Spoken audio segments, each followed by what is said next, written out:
welcome back. Obviously, I am not the ThePokePlumber. I am the half of the podcast. I am the investor. We are short the collector. Nick is still trapped down in the big green pipe. He's trying to save Princess Peach, but he's not out yet. So hopefully he defeats Bowser soon, and he gets out of the sewers and comes back up to the real world. But until then, I will try to keep you guys entertained and stall while he's doing that. I figured, Nick has some topics he wanted to talk about, so I'm not going to talk about anything like that. But I do want to kind of we'll discuss the topic that came up in my Patreon live stream last night. So anybody that's in my Patreon, you guys already know what we're going to talk about. Anyone that is not, we have a monthly live stream where anyone in the Patreon is welcome to just join the chat or join the on-screen discussion. And it's a lot of fun. And one of the biggest debates was the diversification in the hobby. And, when it comes to diversifying into a bunch of different sets, right, there's obviously, goods and bads. The good is you're not going to miss any. The bad is, well, you're going to be stuck in a lot of lackluster sets, and you could have been putting money into the high flyer sets. And, my take has always been diversify, because that way it kind of takes away the having to try to think things out and try to pick the right sets and things. But, a lot of people, they kind of have the opinion that it's been a lot easier in Scarlet and Violet. And I agree, right? Like when I started in the hobby, it was back in the middle of XY and then going into Sun and Moon. It wasn't as clear at the time, because it's easy to look back and say, Alex, it was obvious. You should have just bought Team Up. But it's not how it was back then. Nobody saw Team Up as the high flyer, right? Team Up was not this immediately loved set. I talked about it before. The Latias Latios was never even the top card in the set. That was never even the top few cards in the set in the beginning, right? And so, sets that people were all about was like Burning Shadows. It was all about that rainbow rare Charizard and the full art Guzma at the time. And even Guardians Rising was a high flyer set. Everyone loved the Tapu Lele. It was playable, and Guardians Rising was very popular and very expensive when it came out. People really liked, Hidden Fates. Like we can go on and on and on, right? And even in XY, it wasn't clear on what to invest in. And so I think what happened is looking at Scarlet Violet, people are saying, Alex, 151 was so obvious, and everyone's buying Scarlet Violet base or Paradox Rift, and who's going to care about those sets in 10 years? They're always going to care about 151. And there's truth to that. And I agree. And, then we started to get on the topic of, well, diversify in the beginning may be the best chance, because you may not know what's going to take off. Like, hey, I could have never told you Twilight Masquerade was going to do what it does, right? Like, Surging Sparks is pretty easy to call. 151 was a pretty easy call. Paladin Fates was sort of kind of out of nowhere. Like, it wasn't hated, but it really wasn't loved. It was just kind of there. And all of a sudden, it's like one of the most, top, movers this year. And so, maybe diversifying in the beginning, maybe the play. And then, after the first 1, 2, 3 years, you kind of get an idea of, what sets are probably going to be the top performers. And then you sort of move out of your positions of the other 5, 6, 7 sets and just keep large positions in the few sets that you think are going to stand the test of time. Because here's what a lot of things people were saying too was, hey, listen, in 30, 40, 50, 60 more sets from now, right? Multiple eras from now, who is going to care about every single set in every single era? And it's true. It's my same position I take with all the cards. Who's going to care about every single card in every single set? And so I've always said you probably need to focus on the top few cards, the top hit in each set if you're going to, make plays on them. And same may go for sets. Maybe you just take a play on the top 3, 4, 5 sets in every era and leave it at that. And that may be the right play. So there's definitely room, there's always room to change. There's always room to improve. There's always different strategies you can apply. And so just because I diversify in every set, and I like it because I think it's safer. And here's the thing, full transparency. I used to try to pick sets. When I first started to really invest in modern Pokemon, I did not invest across the board. And so some of the sets that I had my largest positions in were Evolutions, was by far my largest. Generations, I had positions in Burning Shadows, Shining Legends, Unified Minds. Like that was kind of where I was at before everything went to the moon. And so you could say, well, hey, I did really well in Celebration, or really well in Evolutions. Generations did really well. Shining Legends did good, right? Burning Shadows, not the greatest. And Unified Minds is doing good now, but it wasn't the greatest back then. And I started to look back and I said, what if I would have just bought every single set evenly? And I started to do the math. I'm like, you know what? I probably would have averaged out around the same, because sometimes you're going to pick the sets right. Sometimes you're not. Same thing with Sword and Shield, right? Everyone says, Alex, it was so obvious Evolving Skies. Yeah, maybe it was, right? But then what? You know, was Fusion Strike obvious? Don't tell me it was. Nobody wanted Fusion Strike. Was Chilling Reign obvious, right? I'll tell you one thing, Brilliant Stars. Brilliant Stars is probably a set that you would have went big in, because Brilliant Stars was hyped up. Everyone thought it was going to be great. So Brilliant Stars may have been the one you had the money in. Who knows if you would even put money in Lost Origin, right? And so when you start looking at that and you're like, yeah, maybe I didn't have any Fusion Strike. Maybe I didn't have any Chilling Reign. Maybe all I had was Evolving Skies and Brilliant Stars and something else. Like maybe I had Celebrations, which hasn't done extremely good in the last couple of years. Like, and when you start, diversifying all up through every set, you're like, well, hey, maybe I would have done better all in Evolving Skies, but I also have Sword and Shield base, which is doing well, Fusion, Lost, Chilling, like all these sets. And so I still kind of believe in the diversification. I think I am more in line with the idea that Ethan, Celestial TCG, came up with of diversifying in the beginning, and then after 2, 3, 4 years, maybe, kind of consolidating down into just a few sets.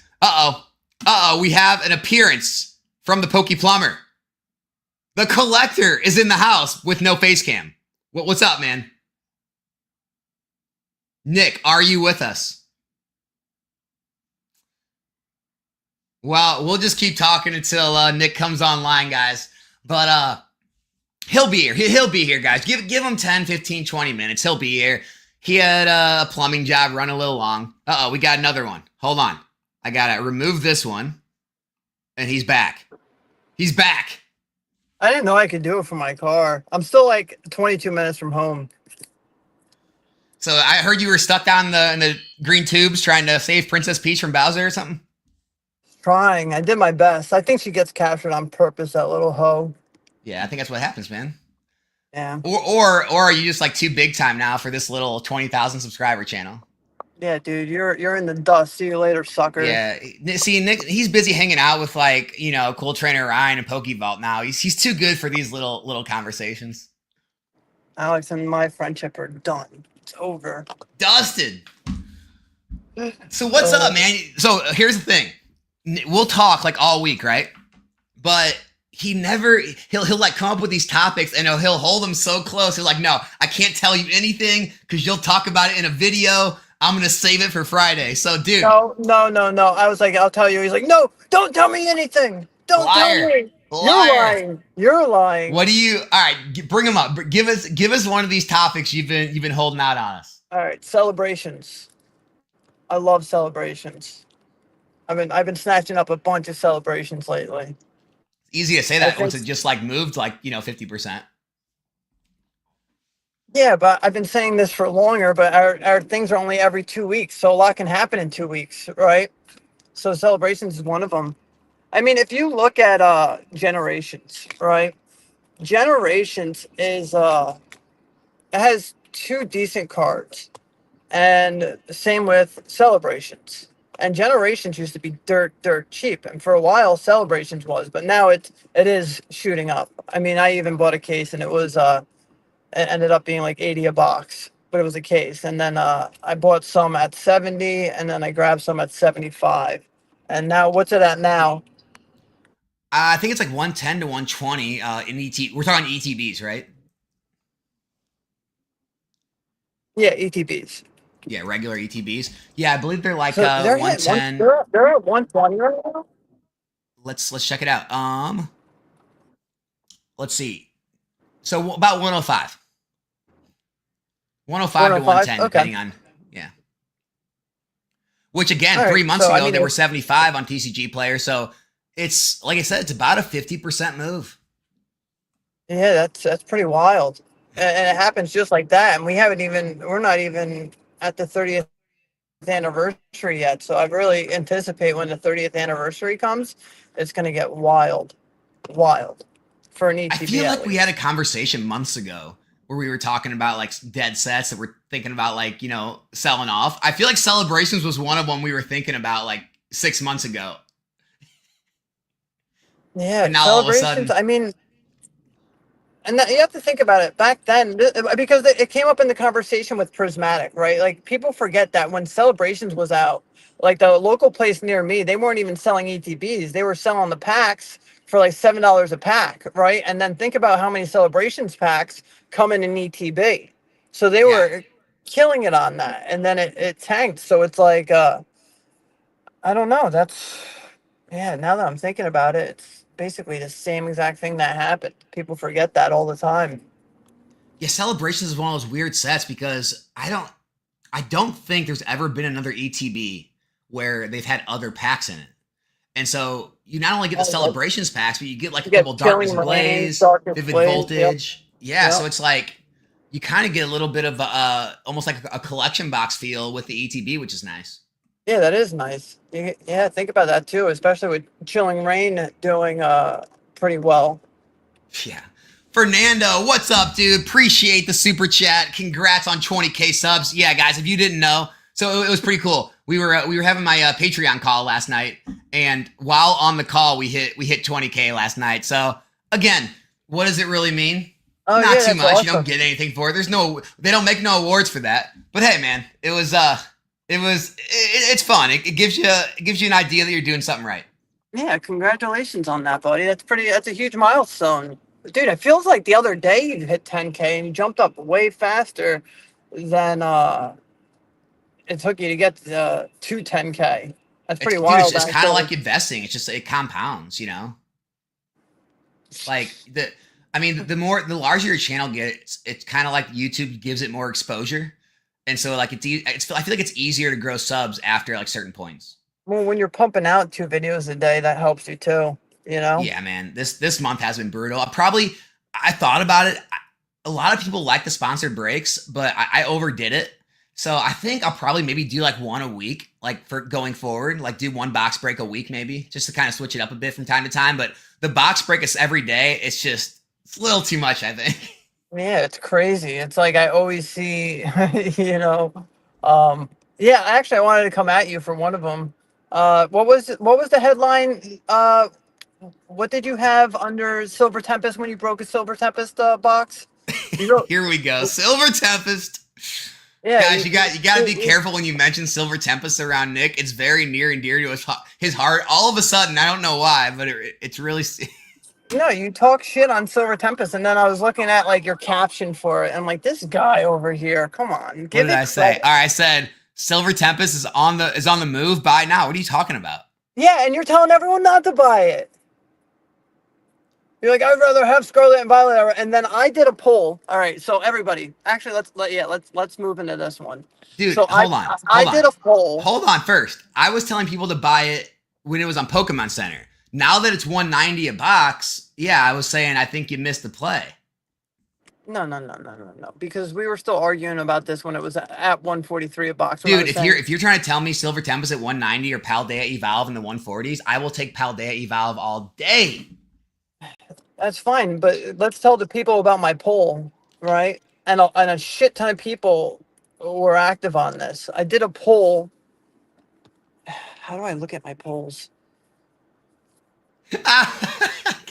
Pull down my pants. Happy to tune in for another Alex and Rob Burns fanboy live stream. Oh, burn! Dude, I said this to my worker today. He tried saying something negative to me. I was like, bro, I don't give a shit what anybody says anymore. I'm so numb to it. Everybody just sucks, so I don't even care. And he like looked at me and got sad. I was like, bro, you're not fucking gonna phase me. You Who work said for that? me, Brad. Um, Oh, your partner or your employee. yeah. Um, can we go back to arguing? And shout out Rob Burns. I like Rob Burns, so you can't. Boy, like what? He's a good person. Trying to call us bullshit. Give me Uh, a break, good person.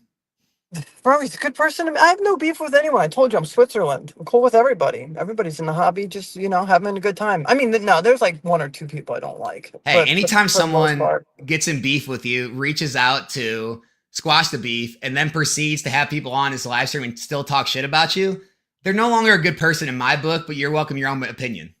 wait, who talks shit about me? Rob, no, to me.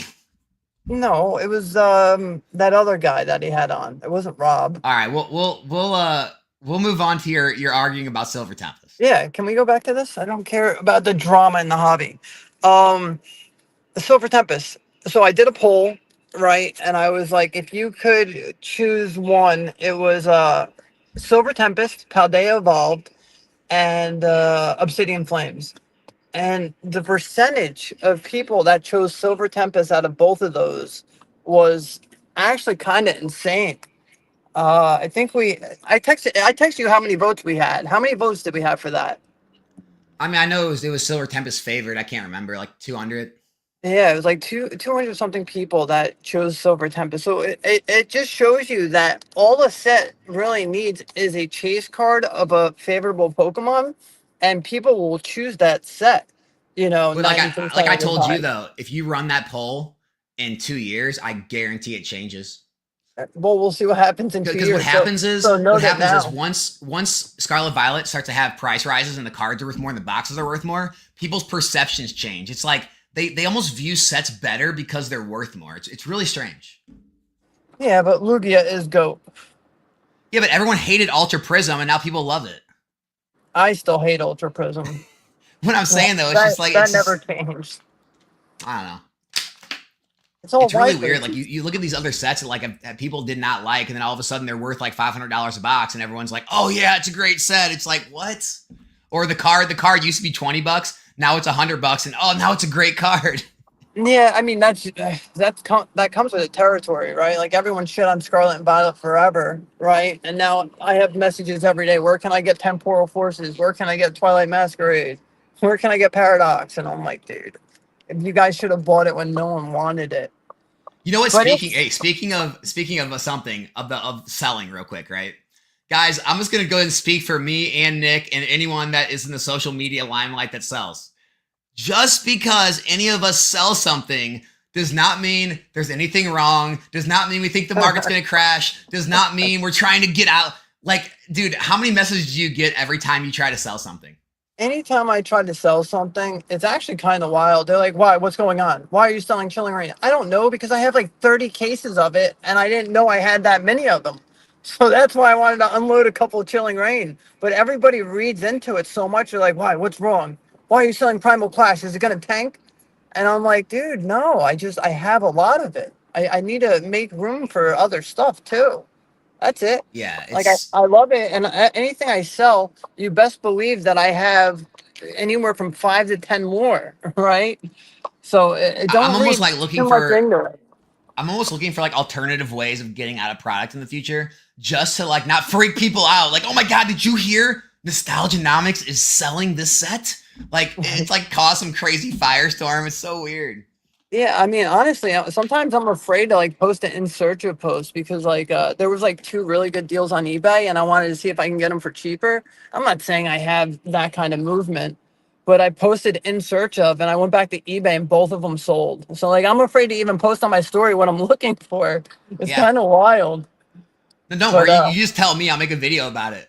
I always tell Alex, I'm like, before you make a video, let me grab a couple, dude. And he's like, He I gets don't so have mad that and we'll be much of an talking about impact. something, and then like I'll make a video and he'll like call me like cussing me out, like, dude, I was gonna buy a bunch of that before you made that. Now it's already up 15%. It's all your fault.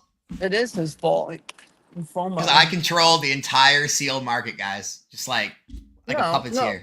It's just that the people that listen to you, right? If there's like 4 or 5 on eBay that have a good price and you talk about something, then the 4 or 5 people are definitely going to be like, hey, you know what? That's a good price. I'm going to grab them. That's what it Yeah, is, right? 100%. It's like it's kind of like when I used to, when we used to talk about all the cabal stuff, like people they think it is a joke or all that stuff, but like guys, this is very real, right? So I gotta call Dan out. Dan, you're gonna see this video and you know exactly what I'm talking about, dude. So, but me and Dan are good. There's no beef here. I'm explaining how this works, right? So him and Jake, they have a Patreon called Pokenomics, and they have like 600 and something members. And so here's what happens is Dan will, put out something that some kind of play he's making. Like, hey, I'm making a play on Bubble Mew and this Crown Zenith cards or something else. And he'll buy a bunch himself, right? Well, then it only takes like a certain portion of that 600 person group, who, by the way, is all in there to grade cards or flip cards or make Pokemon into a business, to all go and piggyback and make the same play, because this guy saw an opportunity there. He showed the opportunity. Now everyone else wants to take advantage of that opportunity. And then it creates a buyout. It creates the price going up. So it's no one's doing anything wrong. It's just that's how this hobby works when large mass amounts of people all want to buy and make plays on the same things. That's why Silver Tempest can sit there for years without selling out. And then once it starts to create a stir online and in the Discord groups, it sells out in 2 days. It's just how it works. Unfortunately, that's the truth. Yeah, and there's nothing wrong with it. Like, no one's doing anything wrong. It's just it's a free market with limited supply. Limited supply, but certain aspects, yeah. I was thinking if I want to tell a story, but I don't know if I should. I might piss some people off, so I don't think I'm going to tell that story. That's the story you should. That is the story you save for Nostalgianomics. No, I mean, maybe I can do like A and B. So, dude, how hesitant you are to say this tells me it needs to be said. Because I literally watched it happen through like 3 months, and I watched somebody buy a whole bunch of base set boxes, and they were paying anywhere between 12 and 12.5, right? And they were buying base set box after base set box after base set box, right? And supposedly there's a big amount of base set boxes, and they don't want to sell any more of them right now. So there's not that many more base set boxes coming to the market, right? So they held, and like, I'm not going to say who it was. They just kept stacking up on the base set boxes. Did you see pictures? Lo and behold, yeah, I can show it to you. Lo and behold, base set is now $20,000 again. I mean, it could be a perfect combination of the bull market we're in right now, and that one person having that many base set boxes, right? But when they're clearing out the hobby at 12, 12.5, because that was literally 3 months ago, maybe 4 months ago. Yeah, I mean, to be fair, So a lot of high end vintage slabs and things are up 50% too. So it's about a 50% move. yeah, It that's makes what I'm sense. saying. It could be that, but like seeing how many he has, and now he's like, I'm not taking less than 20 to 22.5, right? So now that's just how it is. It just gained 8 to 10 grand over 3 months. So when there's something that scarce, yeah, you could literally buy the product and control the market, right? Yeah. It's kind of Well, wild. and that's always been my. So here's the thing. It's like that has always been my take when people would like say, "Oh, the modern market's manipulated." I'm like, dude, you realize the easiest market to manipulate in this hobby is the vintage market. Yeah, It's it's got not the lowest modern. population cards. It's got the lowest supply left of sealed product. Like, if anyone wants to manipulate something and they have money, you would go to vintage, because if you got money, the price points don't matter, but there's so little supply, it's easy to jump the prices around. Whereas with modern, it's much harder to move because the market caps are much higher on a lot of these boxes and cards now. Yeah, I mean, this is I don't know. Whenever I had those Poncho tens, BGS tens, there was this guy that I was bidding against, and he wanted the black Rayquaza Poncho because he had literally 80% of the market, and he wanted to have every one so he could control the market, and that came from his mouth, right? So he wanted to have every Poncho 10 shiny right? And he was almost there, and I had to pay higher because this guy was going to overpay what comps were, because he wanted to control the market. So it's Uh oh, actually Nick. way, yeah. Gengar called you out. What do you say? He said, "Is it loose packs that bought up all the boxes?" Uh oh. Can neither No, confirm nor deny, right? no, Tyler's a good person. Tyler's actually like a friend. I like Tyler, but I'm just saying, I mean, you keep guessing. Um. Anyways, but it's easier to control the market than people think. People probably aren't going to like that I'm saying it, but it is. It's true. But yes, it's kind of hard with modern because I think modern just has that much love, right? Like no one can control how much Chilling Rain is right now, right? There's a shit ton of boxes of Chilling Rain, but Chilling Rain is just doing so well because it was an underappreciated set, and now it's repricing itself because it's a solid set. Yeah, let's move into Chilling Rain. Chilling Rain. I love Chilling Rain. That's another thing I got wrong. I truly thought Chilling Rain was gonna stay ahead of Fusion Strike. Fusion Strike. Oh my God, What is it? 300 a box right now? No, dude, it's like 325, 340. Wow. It's crazy. That's wild. Well, because everyone would always associate, Chilling Rain and Fusion Strike with each other. They were like, I don't know, but Fusion Strike has the Gengar, man. It just shows how strong the Gengar army is. And that's why I was so confident on Fusion Strike, because you look at Phantom Forces, and that has one of the best full art Gengars ever. And you can't tell me that in Fusion Strike, that's not one of the coolest Gengar arts we've ever had. So that's why I was so confident with Fusion Strike. Gengar is just a S tier Pokemon. I don't care how you look at it. Dude, I'm But with you. yeah, I agree 100%. but yeah, I mean, I still think Fusion's a good buy at 300, and I'm saying that. And I still think Chilling Rain's a good buy at 220, 230, whatever it is right now. Okay. All What right, do you no, no, mean no. by I'm that? gonna go first, right? So I bought a whole bunch of cases of Chilling Rain at 480. This is the same guy that just loaded up on cases anywhere from 1320 to 1500, right? Because that's how much I like Chilling Rain. I love Chilling Rain since day one, and I just kept dollar cost averaging. Chilling Rain has the second most alt arts in Sword and Shield, right? In that entire era. And the Blaziken's beautiful, the Moltres. I think the birds are still underpriced, like the Galarian That Moltres. everything Like you're saying is exactly why I thought that was going to be second with Evolving Skies. I didn't think it was going to get passed by Lost Origin and Fusion Strike like it did. I know it's kind of wild, right? Dude, I got to shout out Brad, dude. This is crazy. Largest super chat I've ever had on my channel. How much? Brad just donated $200 and said, "Have a good, nice dinner tonight. Appreciate you both." Brad, you are the man, dude. You're on the leaderboard. You are on the leaderboard for the top donation ever. Really appreciate you, man. That's amazing. Alex, I want my dinner. You send me dinner right now. I'm starving. Yeah, no problem. Where are my prismatic boxes or my terrestrial boxes? Fucking, where are my terrestrial boxes? I'll just hold on to that until you hand me over some of those. Jesus Christ. That's Oh what man, I I don't mean, want to get too negative into the hobby, but dude, guys, unless you have a source, don't even pre-order anymore. It's not even worth it. Uh, I just had a good day. I don't want to get too negative. But pre-ordering, I've seen so many people get hurt from pre-ordering now. And it's like now when a product comes out, and even if they get your product wrong, right? And it's not necessarily the person's fault. It was the people that sold it to them. They kind of middlemaned it. But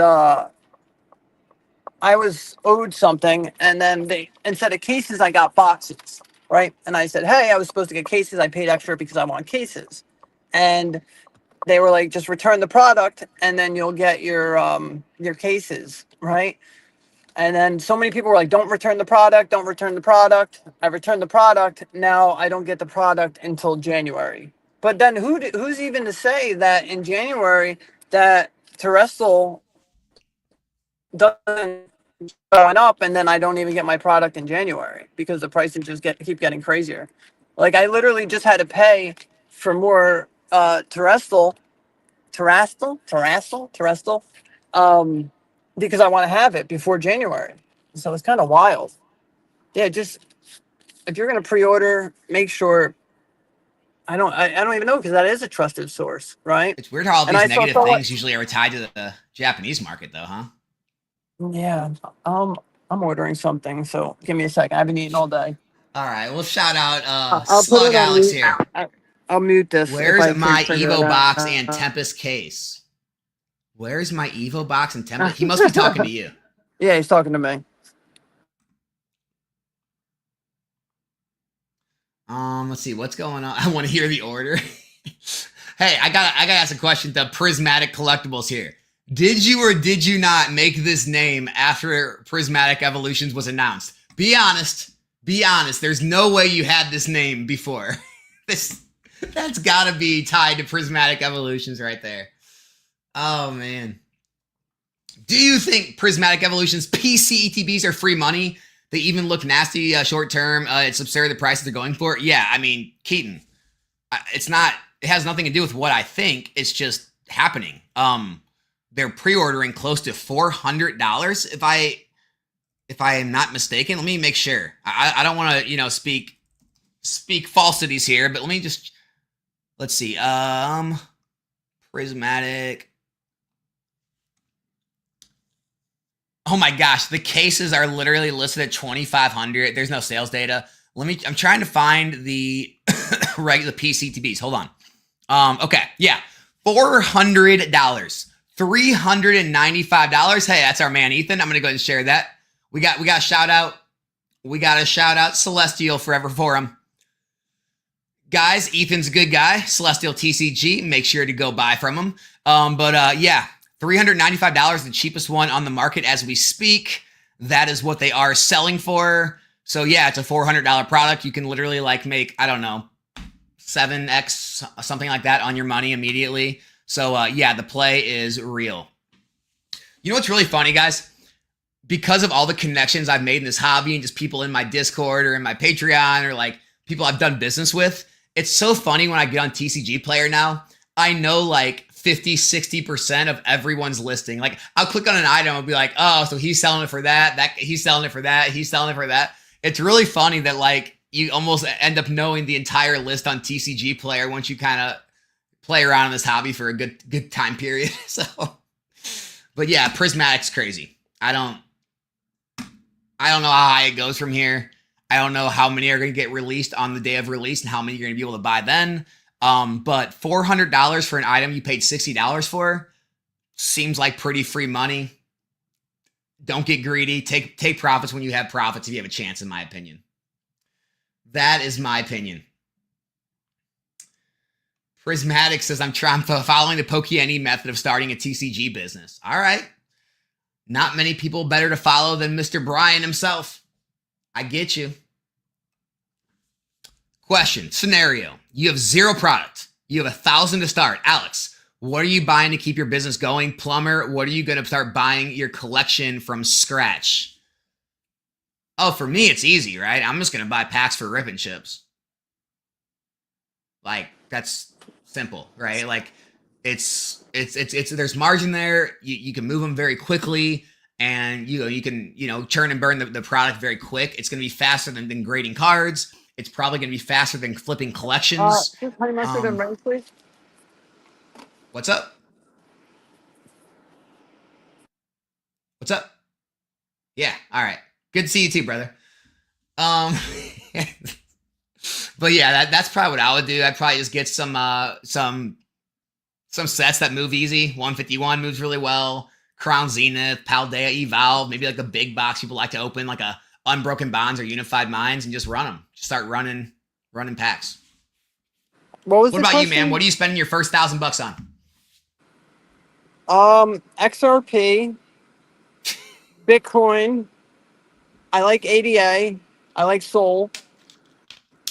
All right. Right now, so if I are you going full crypto, bro? Honest. Hey guys, hold on. Let's blow Nick here. I'm not gonna blow up Nick completely, but here's the funny part. He talks all this stuff about crypto and does all this spends all this time on crypto, and then he puts a penny into it compared to how much money he puts into Pokemon. I'm like, dude, if you believe in it that much, put some real cash in there, bro. Dude, I'm poor. All right, let's get to the question. All right, $1,000. $1,000, and this is today with all the prices that are right now. Yep. Okay. From scratch. Right now is tough. I mean, I'm gonna have to go with. a case of Paldea. And how much is that right now? Can you Like eight, like let around 8. I can get them for a little less. Let's say I can get it for 700, right? Let's make this a little fun. That's not a little less. Yeah, but I think I can get them for close to that right now. So I'd get a case of Paldea Evolved because I think that's fairly priced. Then I would go to Pokemon Center, and then I would buy Diffusion Strike Build and Battles stadiums. Then I would go and buy Lost Origin Build and Battle stadiums from Pokemon Center. And then I would buy some 3 packs of Brilliant Stars. And then I think I would even grab a couple of Astral Radiance 3-pack blisters from there as well. So I'd go to Pokemon Center and buy all that other stuff on Pokemon That Center. sounds disgusting. I mean, how's it disgusting? That's a bet. You can get Fusion It Strike. just sounds like a hodgepodge of junk. It's not though, because you can get Sword and Shield for retail still. So why is that a bad buy? I didn't say it's a bad buy. I just said it sounds like, disgusting. When it's not disgusting. I literally did it. You got all these weird, misshapen, stupid products that are hard to move when you can just have nice, clean booster box cases and booster boxes. Come on. Yeah, but you can't buy anything for a good price right now, right? Like everything is so high. So if you can get Sword and Shield for retail, when you're selling Chilling Rain packs at $10, people are selling Fusion Strike packs at a high rate. So why not, dude? These people. So all you have to do, right, for these people is streamers. Streamers will buy these. Like it's not, or you know what, guys? If Sam Club still has the Crown Zenith, CN Skyboxes, I would just put all the money into. I put all 1,000 into CN Skyboxes right now, and that's the truth, bro. It's just. Are you gonna tell people to just keep overpaying for booster boxes right now? It's not. I'm not doing that unless it's like Sword and Shield, which I know is not going to get reprinted. But if they want to experience the hobby and Wait, enjoy the stop, stop, hobby, stop. Did you say Sword and Shield? yeah, error. Until you think you think there's a chance it gets reprinted still? I said it's not going to get reprinted. Not. Oh, okay. Not going to get reprinted. But Yeah. I don't. Is this coming as an investor, a collector? Like, what are they asking me as? I don't know. I don't know. I'm sticking with my answer. Well, here, because I'm the investor, you're the collector, so they're asking you as a collector, I guess. Yeah, and I just told you exactly what I did. And as a collector, guys, right? Honestly, I think you hit the nail with the Sam's Club. The Sam's Club Sea and Sky, guys, that's honestly the play. Like that, or catching one of these Pokemon 151 drops on like Walmart when you can catch those at retail. Like those are the real plays if you're really going to sit around and be patient and shop around. Like those are the no-brainers. No-brainers. I will be back in a couple minutes. I got to go inside and connect to my computer and stuff. I may let you back in. I don't have to come back in. All right, I'll be right back. All right, guys, you got me for a minute. Let's talk crap behind Nick's back while he's not here. So what you guys are saying?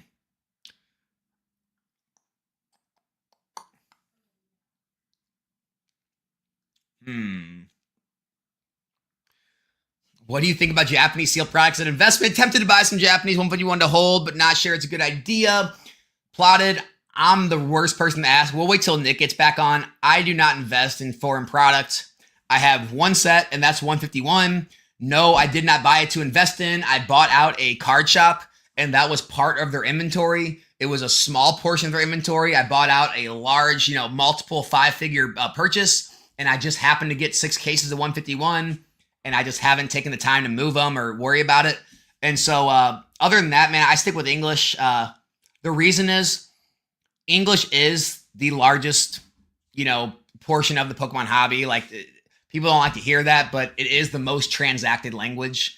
It doesn't mean there's not opportunity in Japanese or Chinese or French or Korean or any of that stuff. It's just, I want to be where the most amount of demand is, because when the demand falls, there will still be more demand than there will be in other places, because that's where you'll have the most liquidity, is in the most demand areas. And so, but obviously when it becomes outliers, like 151 is probably going to do good anywhere. And so, yeah, just depending on how you want to do things. Thing with the Japanese market is you got to make sure you're buying from a good source, and you got to make sure you're getting it at a good price, because the worst thing you can do is be buying in at a price point where everyone else investing in it is all buying down here because they have different connections than you do. Whereas English, everyone's buying at the same, or it used to be, is where everyone's buying around the same price between like, $90, $95, even with distribution contacts. And so it was a much more level playing field. That's one of my issues with Japanese. It's a very unlevel playing field because of like connections people have. Whereas like with English, everyone's paying from distribution. You know the price points, right? And so it just makes it a little easier to kind of get in at the ground floor, I guess. But we'll see what Nick has to say when he gets back. I know he kind of dabbles in both markets. This has to be the most hilarious podcast ever. Our man just ordered food while live, but won't even share his order. Oh, man. True or false? PE can outperform mini sets once everyone realizes there will be no reprint. Magikarp is still undervalued, and a PSA 10 is 1.4K could drive this box set to skyrocket. I agree, man. Here's the thing. People never value things correctly in the moment, right? They always get repriced and revalued later on once everyone realizes that it's over, right? So that's why I said in 2 or 3 years, you're going to see a lot of people kind of take back what they said about Scarlet Violet Era. They're probably going to value Scarlet Violet Era more than Sword and Shield. You're going to see a lot of these boxes and cards rise, and then people are going to say a lot of those polls like Nick runs on his Instagram, they're going to flop. They're going to flip-flop, and people are going to say, no, this set's way better than the Sword and Shield set. Scarlet Violet Era is way better than Sword and Shield. It just takes time for that to happen, and we just haven't had enough time pass yet. So that's all that's really happened. In my opinion, I should say. In my opinion. Time will tell. I can tell you one thing, it's not even close. This isn't even up for debate. I don't care what anyone says. Other than Crown Zenith, okay? Crown Zenith gets a pass. Crown Zenith is more like a Scarlet Violet set. Other than Crown Zenith, Sword and Shield era sets suck to open. They're nowhere near as fun to open as Scarlet Violet era sets. You don't get anywhere near the same amount of hits. You get so many more dud packs, especially when you get back to the middle of Sword and Shield, like Evolving Skies, Chilling Rain, and Fusion Strike. Why do you think they started to create names like Chilling Pain and Evolving Cries and all that stuff? Because you literally get like 8 hits in an entire booster box, right? Think of how terrible it feels to open 36 packs and get 8 hits. And by the way, most of the time you're not even going to pull an alt art. So you don't even get one of those big hits. You end up with like a bunch of very unvaluable cards that nobody wants. Here's what it's like. The best way for me to tell you what it's like is Sword and Shield is like walking up to a roulette table and trying to bet on one number. Whereas Scarlet Violet is like walking to a blackjack table. Whereas the casino has the favor. Like that the odds are in the house's favor. But you still have a very high probability of winning, right? That's kind of the difference is with Sword and Shield, it's all or nothing. With Scarlet and Violet, you have much better chances. Sorry, guys. I am eternally sick forever. Never going to get rid of it. Why are PCETBs so much more expensive? Because they're so limited. PCETBs are only available on Pokemon Center. They don't go through the normal chains of distribution through like all distributors and go to stores and things like that. They're not in big box stores. So they're much limited and everyone has to buy in at the same price. Everybody is paying $59.99. No one's getting deals on it. No one's getting distro access or all this stuff. And because of that, it sets up a floor, and it also allows them to rise so much faster because there are so few available. Also, they have those stamp promo cards, which are exclusive to that ETB. You can't get that stamp promo anywhere else, which is another layer of scarcity to the cards, another layer of rarity. And so all of that helps drive the price of those.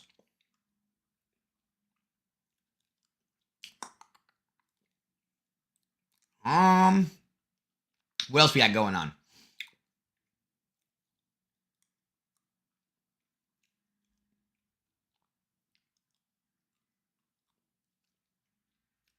Yeah, I mean, this take is valid too. Sit on cash. It's not a good time to buy right now, in my honest opinion. Yeah, so that's another thing we talked about last night on our call is, in a bull market, That's not really where wealth is made, right?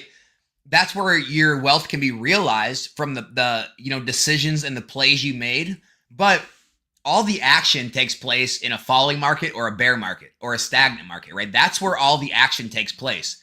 When everything's going up across the board, it's very hard to make plays. There's not all the obvious plays are kind of gone.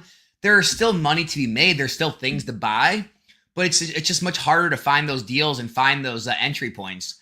And it's kind of a time where you just kind of sit back, relax. You watch your money work for you. You just watch the dollar bills and the dollar signs go up. And this is where you reap the fruits of your labor. This is what I always talk about with businesses, right? If you're constantly churning and burning and flipping, you never go through this time, right? You're always having to work for your money. In these times, right, you just sit back and you watch money be made with you doing nothing. And that's what you want to do in these markets. There are buys out there, right? Every new set, if you can get in, near, MSRP, or not MSRP, but like near normal retail prices or around distro prices, there's money to be made. There's still money to be made on the singles. If you're trying to make grading plays, tons of grading plays still out there. Obviously going back to other eras and finding deals in like Sword and Shield, Sun and Moon XY, if anything like that have dipped or things like that, there's plays. But yeah, as far as like the obvious screaming plays that we had a year ago with like Paldea at 80, 85 a box, or 151 UPC sitting in Sam's Club or Costco for $90 or $80, with all these like obvious plays. Yeah, a lot of those are gone.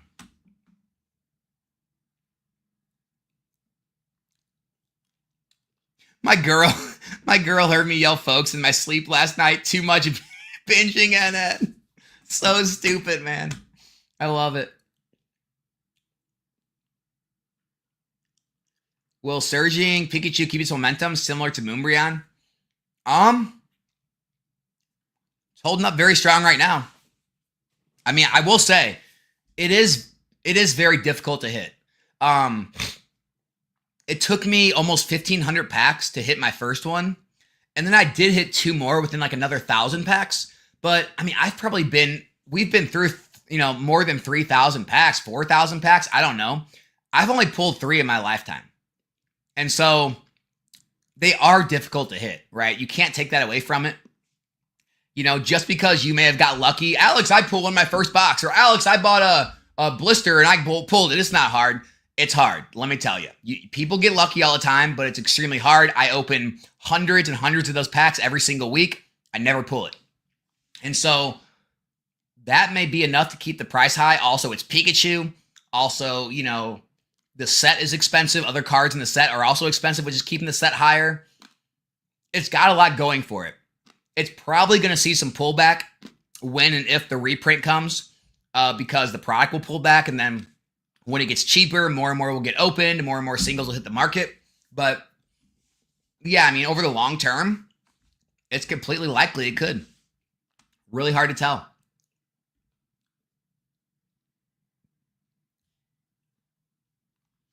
Would you recommend starting pre-order 2025 sets 1 to 2 months in advance? If you can get pre-orders on sets like Prismatic or Surging, yeah, it makes sense, right? Here's the thing. You're kind of playing with fire eventually, but I think the money you're going to make off getting pre-orders in, as long as this bull market lasts, it's going to far more surpass the risk you're taking. Because yes, there will eventually come a time at some distant part in the future, maybe, a year or 2 years, I don't know. There will come a time where the market does cool down and there will be a set that comes along like a Crimson Invasion, right? Like something bad, and the boxes won't do well and there won't be free money and the product's going to tank and you're going to lose your butt. You're going to lose a lot of money, depending on how much you bought, but it's okay because you're going to make a lot of money in the meantime. You're going to make a ton on Prismatic. You're going to make money likely on Team Rocket. You're likely going to make money on the battle partners. You're likely going to make money on all the sets, at least through the middle, early, middle, probably even later part of this year or 2025. And so the reward still outweighs the risk at this point, but you're playing with fire a bit the more and more you do it, I would say. But I mean, I'm pre-ordering all I can, so.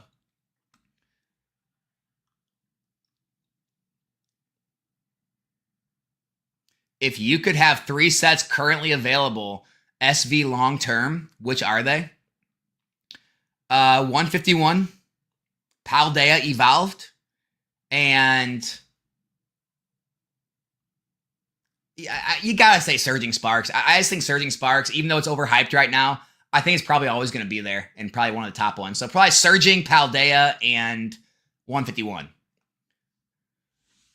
The ThePokePlumber is back. Sort of. His boxes are here. I don't know, guys. Look at this backdrop. It does look like we've lost some boxes. It does look like he's missing some boxes. I think he's selling out. Hashtag sell out ThePokePlumber.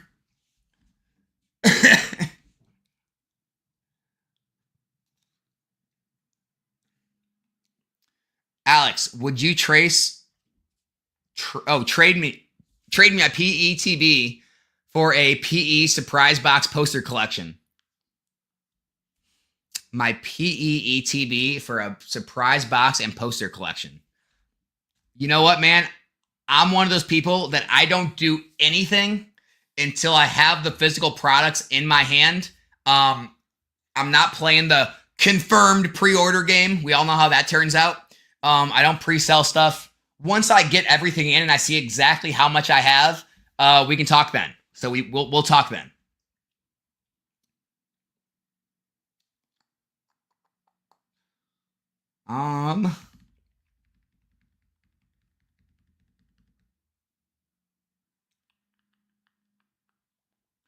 What do we got, guys? What kind of questions are we taking? Is ThePokePlumber ever going to come back? That's the first question.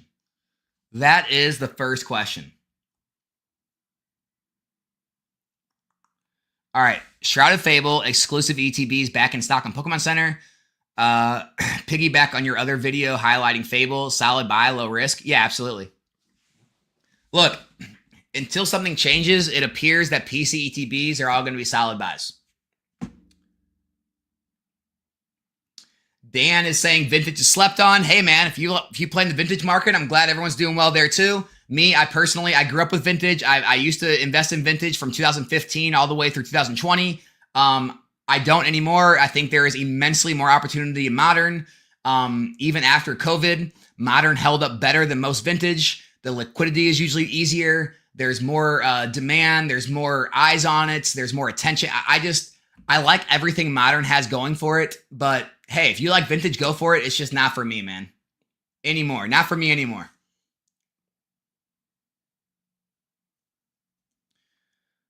How diverse is my inventory? Not very. Got a little bit of Yu-Gi-Oh! Got a little bit of Magic. I have some other random card games here and there. 98% Pokemon, I would say. I keep it Pokemon. It just has such a good track record. It's what I know. I invest in what I know. Sometimes I'll take flyers here and there on like the Yu-Gi-Oh! 25th anniversary stuff or like some random Magic product that's really good. But mostly it's all Pokemon.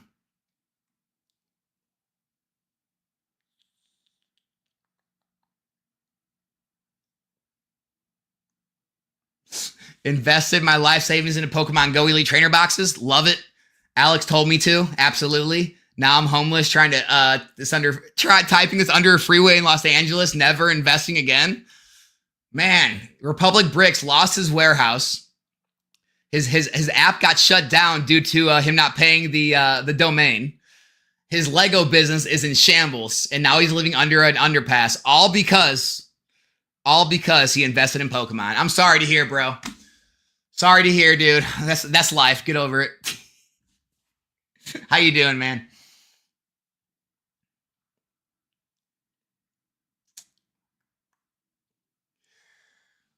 Where is Plumber? Get back, dude. We don't have all night.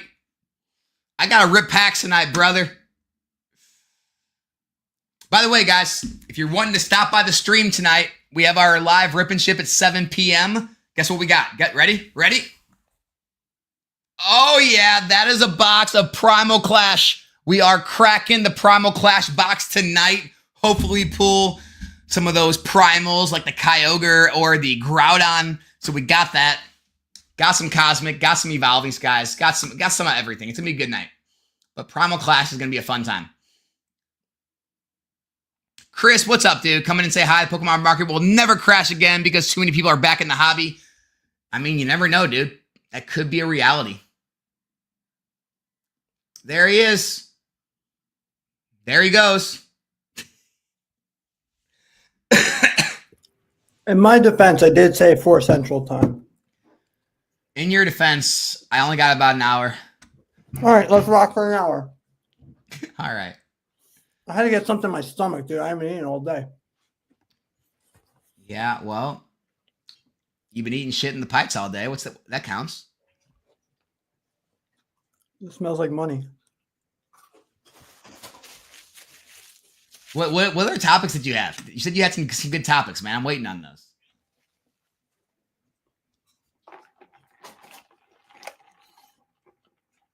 Any good questions coming? I mean, I've been taking them, but I mean, I guess I can scroll back to some to let you answer some, but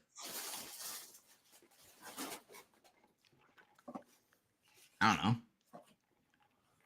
You acted like you had all kind of stuff planned. I'm disappointed in you.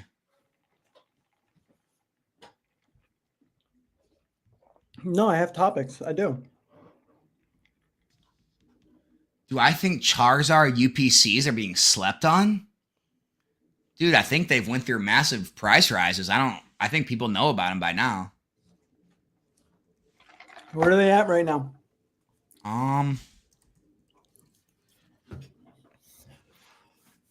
Obi Kenobi, go to your mom. About 185, 190. I think they're so solid. I love those. I have always said I love those. But I mean, are you buying them at 190? 190. What? 190 per? How many packs are inside of them? I don't know. What do you have? 3 evolving? Or Maybe like 14 or 15. There's 16 packs. 16 packs? And then the 3 promos? 3 promos. Right back there, baby. Yeah, buddy. You said 16 packs? Yeah. 3 evolving. I mean, how much are those promos going for? I don't know. In raw, I don't know. I don't really pay much attention to the raw market. I'm always dealing in slabs. Oh, dude, I sent a huge submission. So about $18 on the V, or hold on, let me see. Yeah, about $18 on the VMAX. Yeah, it looks like 55 for all 3 of them. That's not bad. So 55 minus 180. 180 minus 55 divided by 16. That's 780 a pack. And then was it 4 evolving guys? Joshua said it comes out to $165 a box. What, 165 UPC? That's what he said. I'm just gonna trust his math. I didn't do it. No, I just did the math, and my math wasn't there. What's your math saying? I did 180 minus, let's say the promos are 50, right?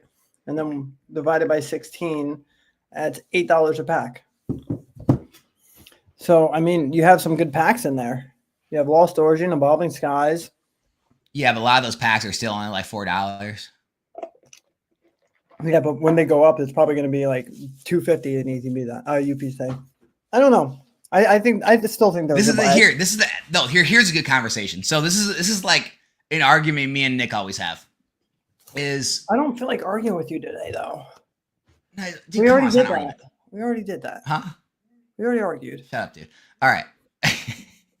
So how we always talk about like collection box, like we were just talking about like the Fusion Strike build battles, collection boxes, like all the fluff product. And you know, you can point to it and say, look, these have went up this much, these have went up that much. But what I always say is, well, yeah, all those booster boxes went up more. And it's just like the reason all those products went up is because the packs and the booster boxes went up, which caused those to rise too. So it's like if you're going to put your money somewhere, I think it still makes sense to put it into booster boxes. Yeah. It's not saying all the other products in the packs won't rise too, but it's just like, if you have the money, you don't already own the items. If you already own them, it might make sense to hold. But if you're like thinking about you're not buying, listening to the question. You only have $1,000. So what are you going to go buy 3 booster boxes, right? When you could buy it at retail. no, do that. The question's over. I'm just saying, like, in general. Well, that's in general. I agree with you then, right? But I'm saying for a new collector that has $1,000, like the build and battle for Fusion Strike is a perfect buy. Because right. See, you were eating. That question was like an hour ago. So you came back in and thought we were still talking about the question. Yeah. I had to eat. And that was an hour. That was like 20 minutes ago. But so the one thing I wanted to talk about was the Japanese market, that the English market would overflow into the Japanese market. And it's true. Japanese pricing has gone up, right? That's another thing that have they though? Yeah, have they? Yeah. A Like lot what? a lot of Japanese product, like all the V-Star universe is up. V-Star universe, like all the Sword and Shield boxes are up right now, right? The Japanese Sword and Shield boxes. Are they up at the percentages English are? I don't know, because you were able to buy Paradigm Trigger for like nothing. But you said it wasn't going to overflow, right? It did overflow. You always twist it. He says something, but now he wants to twist it another route. You're good at that. But the thing is, it did happen, right? So we did see an overflow from English going to Japanese, and it's happening as we speak. You see these. I get it, man. Like when people can't afford like the nice new car they want, they'll go down to like Frank's junkyard and they'll get some like piece of trash beater. I understand. You have to admit it. I understand that. You can't even not. So Japanese, look at Terrestrial Festival right now. Like, dude, they're selling for $100. They retail at $30. So do that percentage. Right. Like when you can't get your do like that percentage. Do that percentage with like any. when you can't get your son and daughter the percentage with any Scarlet and Violet right now, buddy. Like when you can't get your son and daughter the shoes they want, you go down to Goodwill and you get them the trash nobody wants just to say you have shoes. I get it. Bro, I buy them fucking anything they want. What do you mean? You just have to get. Look, if you can't afford the real stuff, go get the Japanese trash. For sure. Dude, that Umbreon is so beautiful, especially in Japanese. Oh, here, I got one. You know, not the Moonbreon. That's at grading, but I just pulled this. Come on, I'm still kind of sick. I don't want to throw up. This isn't even going to be in English, right? The Master Ball, Sylveon and Umbreon. I mean, yeah, the Sylveon and Umbreon aren't even going to be in English. The Master Ball ones. Oh no, dude, the texture on these cards are freaking beautiful. Oh my God, dude, how am I going to live without them? It shouldn't even be an argument, Alex. You got to give credit when credit's due. Oh, I'll give credit where it's due. It's just not going to be in other languages no one can read. All right. What is that? Hey, what's that card attack, by the way? What does it do? I don't know, but it looks pretty. I don't know. All right. Oh, man. Here's the funny part, guys. Like, we just, like, do this stuff for fun. Like, I really don't care. I mean, I just don't enjoy Japanese, but like, I don't care if people, collect or invest in Japanese. It's kind of like the YouTube beef. It's like, I really don't care about all the beef going on, but it's like, it's fun to play into sometimes. What's up? No, I was just texting someone saying Alex is a fucking loser.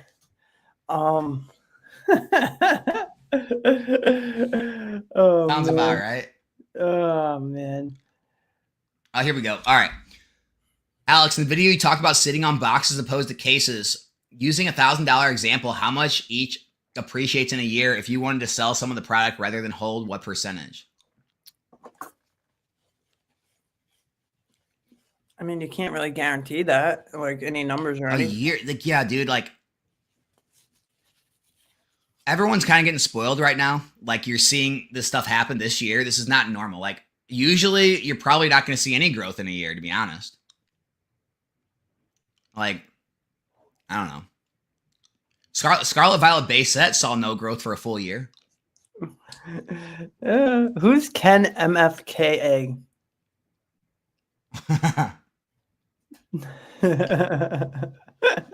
I'm not putting that on screen.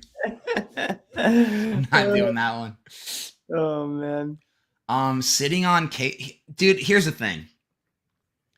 if you're going to be moving out of boxes quickly, you're probably not going to see any case premiums. So it probably doesn't make sense for you to buy cases. If you're holding stuff like longer than 3-5 years, that's where you're really going to start seeing case premiums become a factor. So yeah, if you're like trying shorter term flips and plays, don't worry about cases. Right? Yeah. No, I agree with you. I mean, for the short term, I don't know. It's so hard to predict. Right now, you're going to get your free tendies, but that's not really what it's about, you know?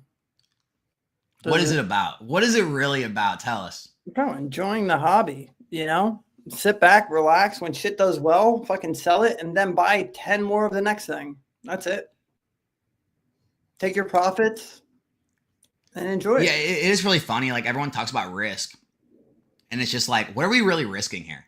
You know, it's like when you buy into stuff when it's $90, $100 a box, what are you risking that you're going to just sit on it for like longer than you thought? And then like when things go up and like, let's say you buy 5 sets and 3 of them sit there, do nothing. One, you know, trends up a little bit. And then the other one goes to the moon like 151. It's like, all right, I sell 151, take my profits, sit on the other ones a little longer, buy some new stuff. By the time some of the new stuff, I'm getting the new stuff, the other stuff's moving a little bit, sell some of that. It's just like your only risk really in this hobby is time.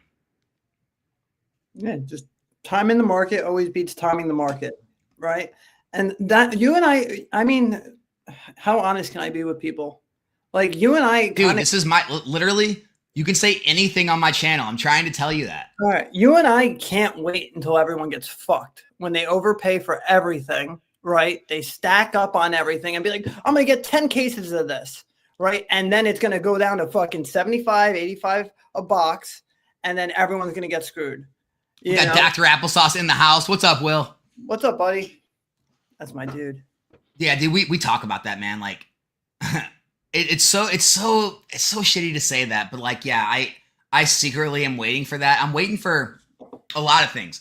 I'm waiting for the market to downturn, and I'm talking against myself, by the way, for, you know, the pack breaks to slow down, for content to slow down and not as much views and money, because it's going to wash out a lot of the people who are opportunists just here for the quick money. It's going to wipe out a lot of the content creators who really probably don't care about the money or don't really know about the hobby much. They're just here because they can make some flashy content and get some views. Like, it's going to wash out a lot of things, and the hobby's going to return to a much better place. And you're going to be able to get product cheap again. You're going to be able to get as much as you want, as much quantity. There's going to be no bots. All the bots will go away because people are going to get crushed using those because everything they bought with all these bots is going to be worth nothing. And they're going to be dumping it to people like me and Nick for 70% because they need the money so bad. And so I secretly am with you. I'm waiting for those times, but I am happy for everyone also for doing well and making money right now. Yeah, I love that. I love seeing people do well. But the thing is, like, I'm excited for, I mean, next year, I'm saying next year. I don't know when next year, but next year is going to be so hard for people to sell, and it's going to be great for people to buy because everyone's going to start undercutting themselves. Like, everything goes up. Yes. Right now I'm enjoying it. I'm taking some profits. I'm having fun with it, but it will eventually come down. Right.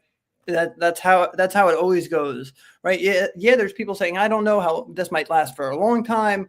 You don't know what's going to happen, but eventually things will stabilize. Things will normalize. Right. It's inevitable at this point. Right now, we're riding the wave. We're having a great time, but I can't wait until I have people saying, oh, will you buy this from me? And then 10 other people trying to sell me the same thing. And then I say, hey, this guy told me he wants 90. He's like, I'll do 85. This guy said 85. I'll do 80. And then everyone races to the bottom. And it's happened time and time again. And that's when I have the most fun because that's when I buy everything, right? But with certain things, you're going to see a little bit of a correction. Like, I don't see Ancient Origins dropping back down to a $900 box, not stuff like that. That doesn't have there's not that much of it left. But with other things, with the new stuff, like right now, I don't want to buy Scarlet and Violet because I don't want to overpay. It was just like One Piece with Alex. When Alex was buying One Piece, you don't want to go out the gate and spend $220 on a booster box. That's why I quit with OP5 because the secret was out. Exactly. So right now, it's not fun for me to have to battle people to overpay on an ETB that should be $40.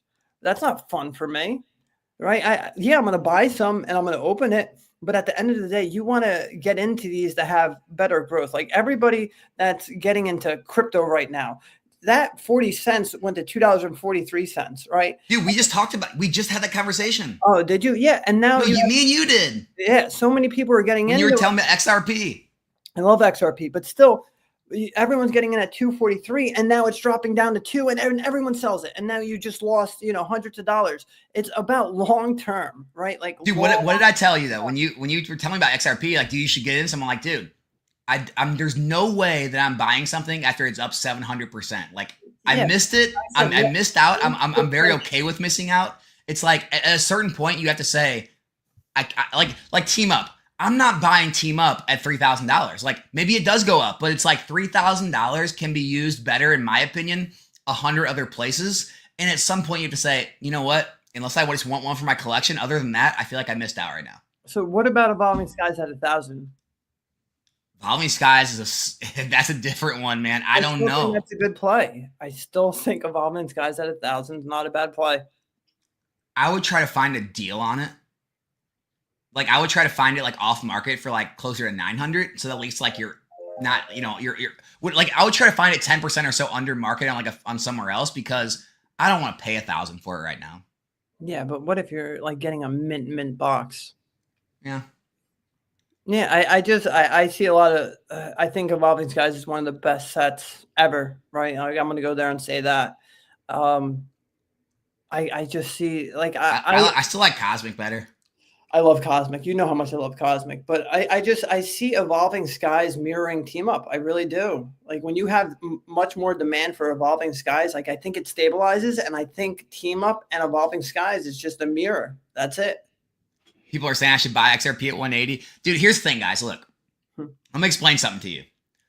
I'm never going to hit the high flyers. I'm not. The reason I won't is because I'm so conservative in my life, because I have taken risks in my life, like in my 20s, but I'm at the point now where I am just trying to build wealth, protect my wealth, and make sure that me and my wife are not working in our late 50s and 60s. And I want to make sure we're able to be comfortable, be able to retire when we want to, and be able to enjoy our retirement. And so I'm very careful with my money. I don't take unnecessary risks with it. No, I know, but it's like that. It comes back to the diversity, right? Like, not all your net worth's in Pokemon, right? Like, I switched my 401k to Roth IRA so I wouldn't have any penalties. But what? Like, you want to have? Wait, what? You can't do that. What do you mean? Yeah, you can. So you rolled over a traditional 401k to a Roth? I didn't do it. So ADP. So we found one of. I shouldn't even be talking about this in front of all these people. You and I will probably not talk about that. Yeah, we're not even going to talk about that. But normally you can't see, because with traditional, you're tax deferring your income, and you pay taxes when it comes out. With Roth, you put in money and it grows tax free. So normally you can't move traditional to a Roth.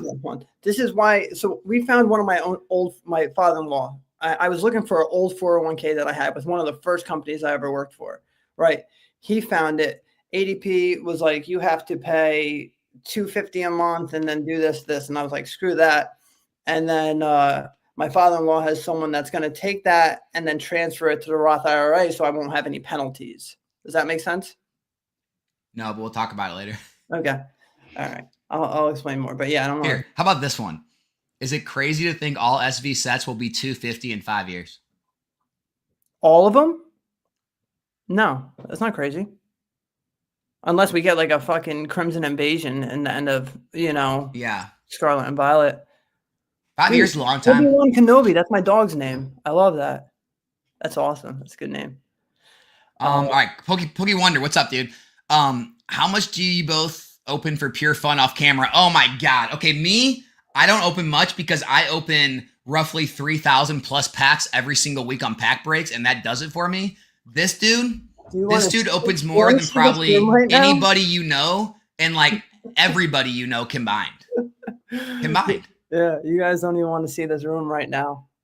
Look, I was ripping these for fun last night. I ripped this. I opened. Let me ask you something. Do you ever go a single day without opening packs? No. Look, dude. Look what. Did you guys just hear that? He doesn't go a single day without opening packs. I ripped this last night. I ripped the team up last night. I ripped a lot last night. You never even feel bad? Like, you don't even like feel bad for all the money it's going to die? I'm not opening booster boxes. I couldn't do it, man. I couldn't do it.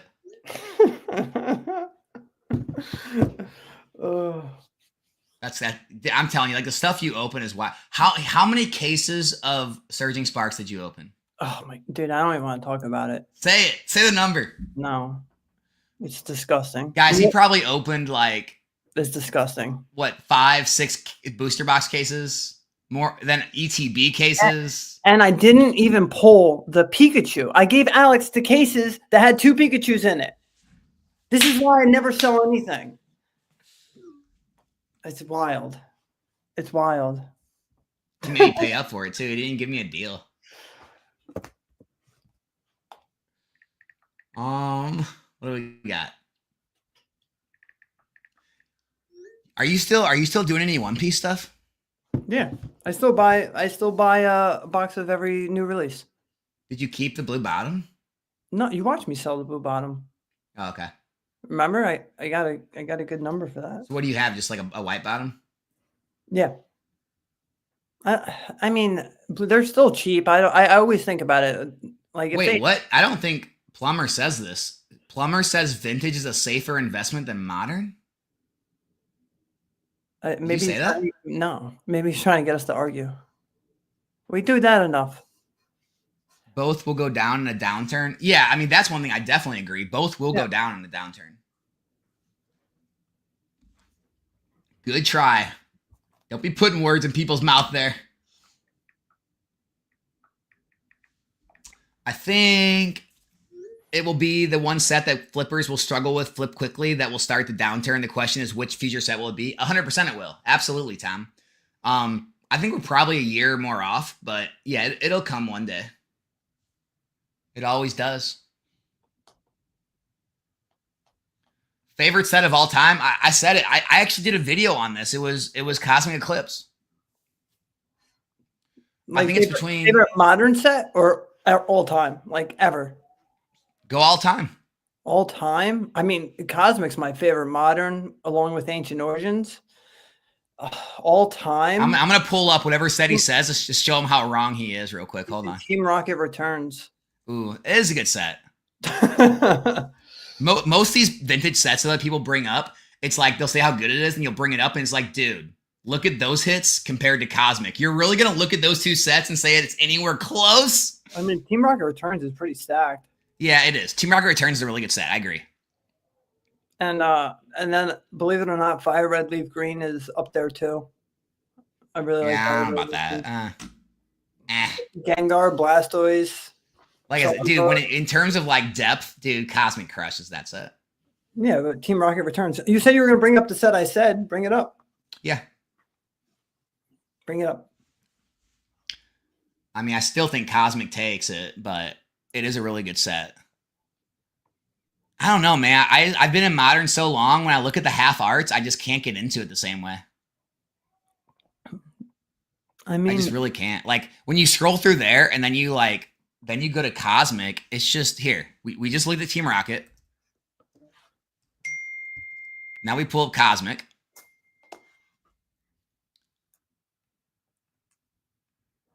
And it's just like, really? Dude, come on. Really? Really? No, I'm not, bro. I love Cosmic Eclipse, but I'm just saying for like my favorite vintage set, that's it. You can't say it's a bad set, dude. Dude, you just heard me. I said it's a good set. I can't compare it to like these high flying modern sets. It's not even close. Not even close. If Temporal Forces doesn't get a reprint, does it outpace Paldea Evolved? It's a good question. Yeah. Dude, you and I have believed in Temporal from the very beginning. Mm-hmm. I like Paldea more, but yeah, if it doesn't get reprinted, it's already one of the most scarce sets to find. I mean, I can't find it hardly anywhere. Nobody has Temporal around here. Yeah, I mean, I love Temporal. Pull the Temporal up real quick. Hold on. Yeah, you can. Done it myself. It allows you to 100% tax defer any withdrawal until the end. Yes, tax defer, but you're going to pay taxes though. Yeah, but I'm not going to lose any of. I'm not going to lose anything. No, you're not going to lose money. You're going to pay taxes though. Yeah, that's fine. I just don't want to lose any of my 401k that I just found. Yeah, you're good. It's free money, kind of. Yeah, I just meant you can't switch them for free. Oh yeah, no, I thought you like I'm not getting any penalties. Temporal, baby. Yeah, it's a stack set. I mean, dude, the 3 legendary beasts or whatever, those are great. I just pulled that last night. I mean, the Ghastly, dude, I'm going to throw this out there right now.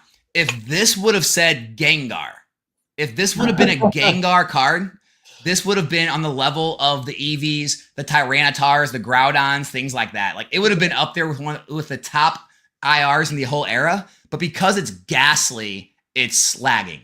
Yeah, that one was manipulated so hard. Yeah, but I think $30-something is a reasonable price for it now. That's what it should be. I don't know. We'll see, man. We will see. Goated Polls told us to suck his milky bags. You gonna have him hop on? He's going. I told him no. He's driving to the dentist. I said no. You need to focus. I told him to cancel. Applesauce says he only rips a little bit with 3 kids and a mortgage. There are too many things money needs to go to. Just my collection and media gear. I hear you, dude. Like, that's the thing. It's just like PokePlumber's on such a different level than regular people. He doesn't understand what normal life's like. And so.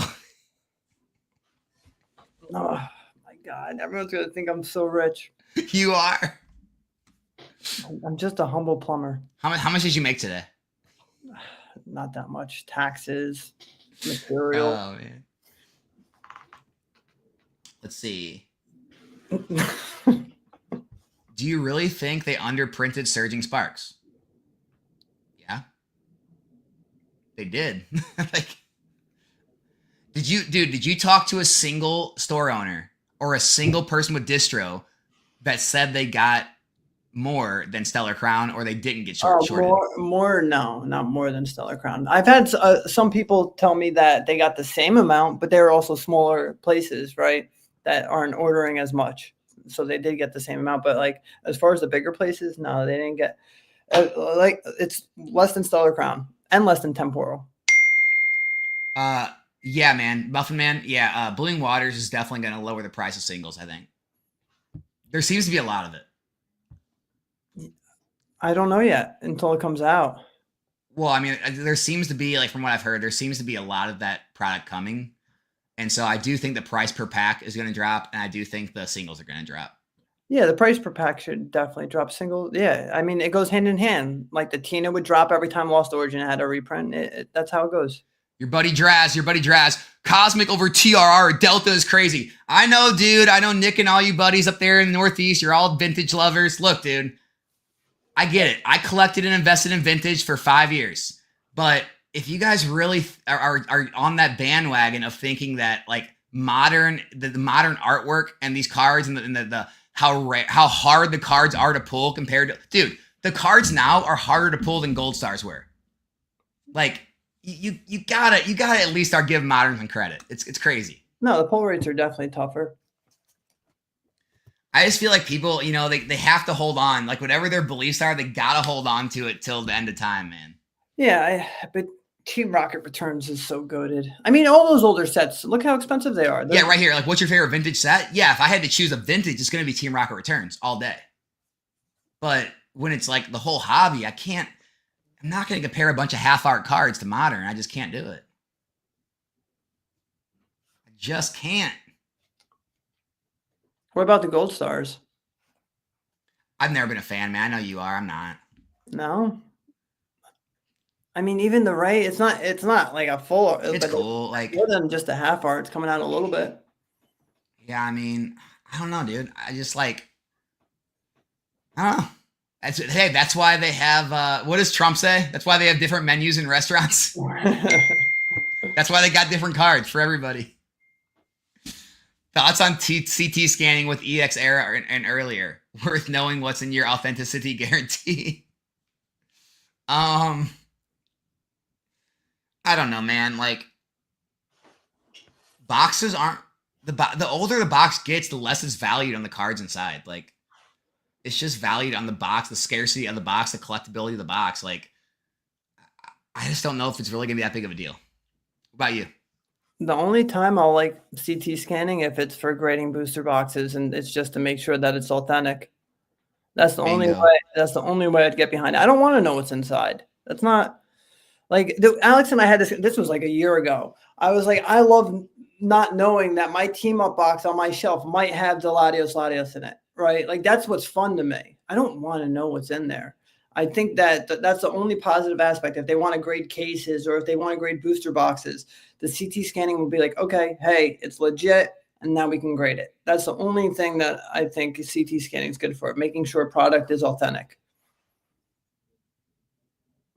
I agree, man. Dude, once that happens, that's gonna be so huge for the hobby.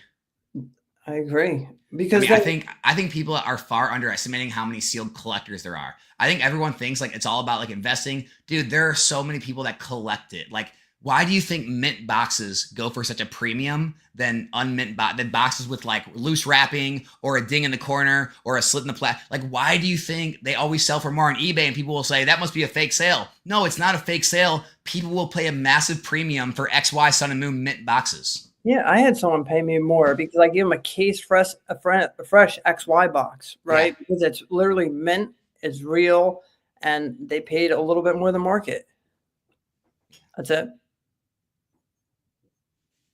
Yeah, not a fan of the CT scanning still. Remember, I had so many people sell me so much sealed product because I of remember that. that. Oh God. People were like, "I'm done with this. I'm out." And then they just kept selling it to me. I was like, "Fine, I'll buy it." I made a video saying I will buy it. He says the Umbreon Master Ball will be in English. I heard the Umbreon and Espeon are not in English. Uh-oh, Godly Shad, we got some beef brewing. Who's right? I mean, that's just what I heard. It was on Instagram, and they said, yeah, that's why the Japanese ones will be more expensive. Price doesn't matter. What is more appealing, the Umbreon VMAX Trainer Gallery or Umbreon EX from Unseen Forces? VMAX Trainer Gallery. All day.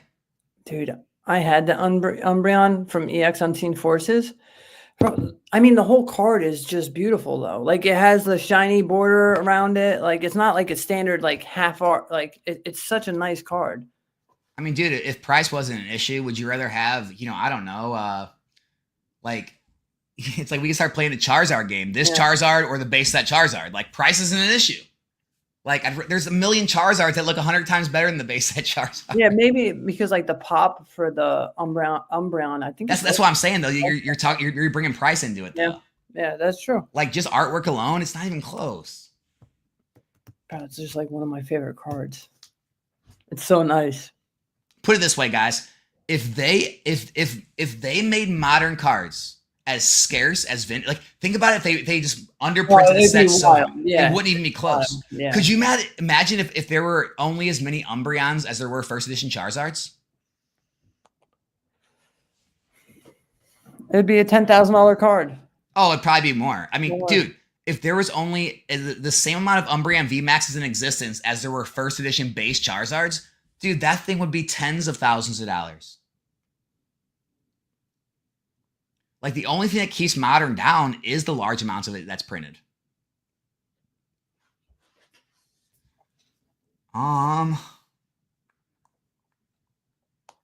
People are getting the wrong information. This hobby just listens to YouTubers who don't know what they're talking about. Yes, there will be Master Ball Evolutions in English. He's doubling down, dude. I don't know. That's just what I heard. We'll see. Who'd you hear it from? It was on Instagram Reels. Goated pulls. Skyridge Gengar or Gengar VMAX? Why do people keep asking these questions? What was the question? Goated Pool says, Skyridge Gengar or Gengar VMAX? Dude, Skyridge Gengar. It's so funny. Nick pretends like he's in a modern. He's still a vintage kid, tried and true. No, I mean, I don't know. From the research that I'm looking at,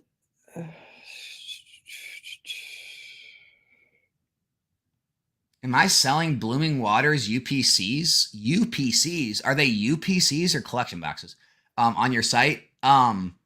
No, dude, I don't really sell sealed product. I just open it and sell the packs on my pack break streams. I don't really sell sealed right now. Maybe there comes a time when I do that if the hobby ever slows down and I actually start getting enough from distribution to be able to do that. But right now, I don't even get enough to supply myself, much less sell to anybody else. So it just isn't in the cards right now, man. Again, another negative to being the hobby being so hot. You just can't get enough product. What do you have more of a position in, Scarlet and Violet or Sword and Shield? Scarlet Violet. Scarlet Violet. Yeah. Yeah, absolutely. Oh yeah, it's not in the main set. It's a promo. Exactly. Oh no. But it's not like in the main set. But it's still printed. It's still a card, dude. Yeah, people don't give a shit about promos. They take forever to do well. Like, look at all like those English cards, like in the Sun and Moon. When it was in the Japanese, it was a main thing. I'm not even getting into that. I don't have time to get into that. It's just annoying. All right. You and I are talking. Fuck the chat. All right. I don't care. What do you want to talk about, man? Tell people. I see a lot of people are like, Alex and Nick really hate each other. Like, I get messages like that all the time. That's what we want. Yeah. That's what we want. Oh my God. Come on, dude. I'm trying to run a YouTube channel here. We need the views. I actually want us to ramp things up a little more and get a little more heated than we already are. All right. Suck it. Do you guys really think Nick would come on here twice a month if we hated each other? Bro, I talk to this guy every day. He's just too busy now with doing his box breaks now. No, I just don't have a freaking voice. Oh yeah. I can't even talk. I know. Dude, the one video I had to shut it off. It was worse than that. Like dude, I'm trying. It's like I bit off more, so much to chew this month, and then I got sick, and then my voice goes out, and it's just like I'm just desperately trying to keep up and get everything done, and it's not easy, man. There's no days off when you run your own business. No, you know that. Look at today. I couldn't. I'm trying to take Fridays off, but I couldn't. Deep down, they hate each other a little. Is TikTok banned? I don't know. I can still get on. What's up, guys? Still works. Still works. Yeah. Arvin said market might crash next month if TikTok stays banned. I mean, there's another thing. Like, I just, dude, here's another like very unpopular opinion of mine. And this will get people going. I wish there was like a monopoly in the card market. Like, I wish it would get to the point where it was like the stock market. Because one of the issues is there's no market price, right? You have this stupid TikTok stuff. You've got eBay, TCG Player. You got all people like, it's just like, it would be nice if there was like one major platform where everything was traded on and that was market price. There'd still be private deals. I get that. But like, then there would be like an established market price, and anything under that would be seen as a deal. But it's like when you have people saying, "Oh, I found it for here on eBay. I was on this on TikTok. Here's TCG Player. Here's what alt says. Here's what this says." It's just like no one even knows what the price thing's at. It's like it just makes it would make it a lot easier if we had a centralized market price. No, I agree with that. I don't know. He's saying, so he has me on a different mindset. Oh, I know why go to pools. That's because his business is on there. Oh yeah, sorry. Damn, I forgot. But then wouldn't everybody just move from TikTok to like Drip or whatnot? Right? Yeah, hopefully whatnot. Drip sucks. They would just move to whatnot then, and they would just go somewhere else. Like if you love a streamer, or maybe Fanatics and eBay stop being so stingy and they let other streamers in. Yeah, Fanatics, eBay. I mean, there's just so many other streamer services. Dude, I tried sending them. I sent them like all of my sales statistics. I sent them my following. I sent them like, the average like viewers I get in my live streams for pack breaks. And they're just like, okay, thanks. You're on the wait list. We'll let you know. Really? Like they don't even have like a rep reach out to me. Like it's like they're so gate kept right now. So even I could. So if anyone's like trying to get on, even I couldn't get on eBay Live or Fanatics. No matter with having how many followers you have. Even dude, even like the amount of like product I move per month on the streams, they don't care.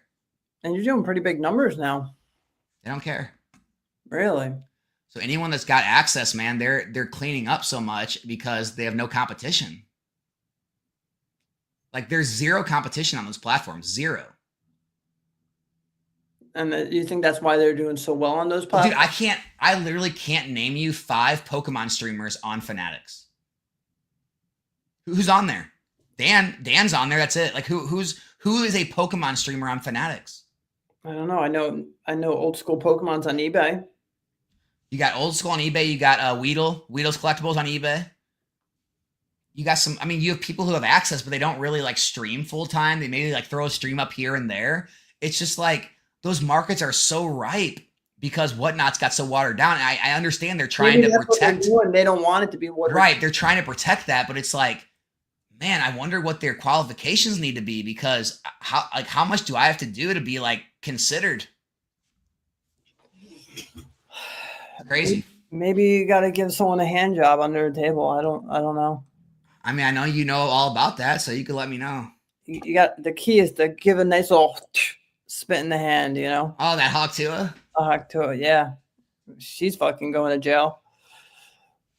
Is she really? I think so. Over that meme coin thing? Dude, she rug pulled and just robbed people millions and millions of dollars, you know? I'm not going to put words in Brian's mouth, but Brian is sponsored by Drip. So there you go. Yeah, that's the thing is like a lot of people on here. So if I really do this YouTube thing, like I won't take any sponsorships or nothing, right? And I don't. This is where it gets so confusing because so many people will be like, "Oh, you got to buy this," and it's because they have it, or you got to do this because of that. Like, it's so rare to see someone just have like their own thing nowadays, right? Like, there's an influence from every which way. And it's just like you see less people staying true now. But like I see how much time you put into this. And it's like, dude, look, I couldn't even make it today. And because it's just like, where am I going to get the time with kids, with this? And everyone's like making YouTube. And I have guys, I have like, I think 20 something videos that I just haven't edited. Right. And I'd love to do it. It's tough, man. Like the work that he puts into it is insane. It's insane. I mean, I'm definitely working much more now than I was in my old job. Much more. It's not even close. Like even me keeping the Instagram going, right, and putting that much effort into it is just, it's tough. It really is. Like I try to keep up with the stories of what's going on in the hobby. And there's no way that I can own a plumbing business and do, I don't know, Pokemon full time. It's so tough. Like just from selling these items, I got to go ship. Well, no, it's just tough for you because, you know, you could easily do Pokemon full time. It's just for you to replace your income is extremely hard. If you had like a regular office job, it'd be extremely easy to do Pokemon full time. Yeah, because the hours are just wild. Yeah. Yeah, when you're talking like trying to like make as much as you're making owning a plumbing business, that's crazy money. Dude, I just see the ripping ships. I'm like, dude, I have all this product. I'm into it for freaking nothing. That I'd be able to rip insane amount. It'd probably be so much fun. I want to. It is, dude. Like that's why I don't have to open any packs myself. I get to open them every night. That's what I was thinking the other night when I'm opening all these packs. I'm like, all right, opening a Flash Fire a pack, right? But I pulled the Charizard, so at least I got something out of it. But I'm thinking like, you're ripping the pack, you're enjoying it, you're getting paid for that pack. It doesn't get better than that. But there's also a fine line that it could take the collector out of you when it becomes more of a business, right? It absolutely does. Yeah, and I don't want that to happen. Like just from having to deal with some of these people on here is like, dude, that's not like fun for me with the hobby. You know, some of these people are nuts. Just want to enjoy it and have fun. You know? Dude, yeah. Here's the thing: like you have to understand they're nuts, and just like, hey, I'm dealing with a bunch of nutcases. This isn't even a real conversation. Like, at what point is it going to take for you to like not even read the comments anymore? It might be a January 1st thing, honestly. And then what are you going to do? Not answer messages or? Well, I'm thinking I'm definitely going to have to set up a separate email for my Patreon members so that I can, because my email is just getting blown up too much these days. Like every morning there's 10, 15 emails. And when I say emails, like these aren't like Discord, Instagram messages where they're asking you a question. That people send like blocks, right? Like walls of text. And it's like, it's becoming too much, man. Especially with like the Discord and the Instagram and all the people that reach out. And so I understand why people have like social media managers and why people don't read comments, because when it comes to like running the business and everything else I have to do on top of trying to keep up with all that, it's near impossible. Yeah, I mean, and it's tough too when it comes to like the hate, right? Because then you get some hate and it's like you can have 30 nice things and then that one bullshit idiot is going to make you like have negative, but it's like, it's tough because like that's what I'm finding out on Instagram. There's a lot of cool people that I do like talking to, but when it gets like too much, you're missing deals, right? Because you're like, I can't read all these messages. And then it's like, that's what I used to love because I'd find a lot of deals through the messages. And so here's what I got today. You're gonna love this one. All right, let me expand this. Hold on. I got this on a video today. These are the ones I actually enjoy. The well thought out, like the long form hate. Oh no, where'd it go? Dang it! Hold on.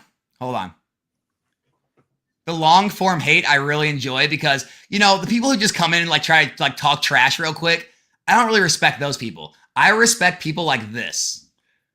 Creating artificial scarcity in a market because you think you are special and deserve to make money off something you had nothing to do with or creating or designing is just disgusting and greedy. Special place in hell for people like this. I hope Pokemon ups the print runs and ruins this, leaving these fake collectors holding the bag. The fact that they are going to win when they have no control besides creating artificial spikes in the market. Those that actually want to collect stop because the lack of access is cost making the price go up. I just cannot wait to the point and laugh at all these gluttons that thought they were going to get rich doing nothing. This is dirtbag con man's mindset. And so I said, you sound like a fun person, just a ray of sunshine in this deep, dark world. Dude, that's what I say to people. It's like, how bad is your life that you have to come and say shit like that? Dude, like, think about the time it took to do that. They don't even deserve a response. Fuck them. Fuck them right in the ear, But like, those are the messages I get. And dude, I'll get emails like that where someone will take the time to write me like a 4-paragraph long email telling me how shitty of a person I am and how bad I am for the hobby and all this stuff. And I just reply, I'm just like, thanks for taking the time. Thank you. It's just not even worth it, man. It's wild, dude. But yeah, it's just part of the territory, man. It's just social media. What up, Eduardo?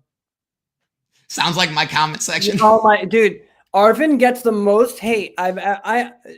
Dude, if he didn't have thick skin, he would have like offed himself. Here's the funny part. His are horrible. So you sent me one of his YouTube videos. Yeah. And you said read the comments, and you said watch the video. Dude, I read the comments and then I watched the video. Goated Pools. And I literally called you. I go, what did I miss? I go, what was so bad about that video?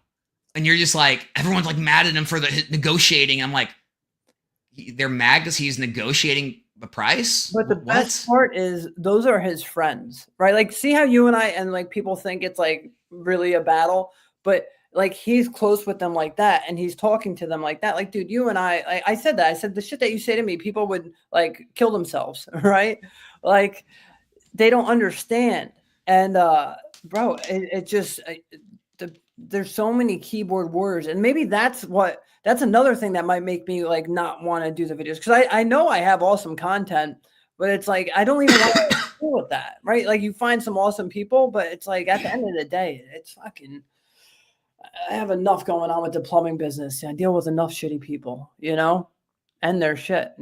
Just think how angry people have to be to like not just click off your video and like not watch your stuff anymore, but to like feel the need to come back to every video and tell you how shitty you are. Like, dude, with me, it's the Rudy comments. Cause like, so you guys know how anyone that has a YouTube channel, you can click on the profile picture and it shows you all the comments they've ever left on your channel. I'll literally find these people. Oh, really? Yeah. And I'll click on their little name and it'll show me, dude, there's guys that come back in every video and go and say things like, still trying to be Rudy, I see. Folks belongs to Rudy. This guy's so cringe. He's trying to be Rudy. They say it in every single video.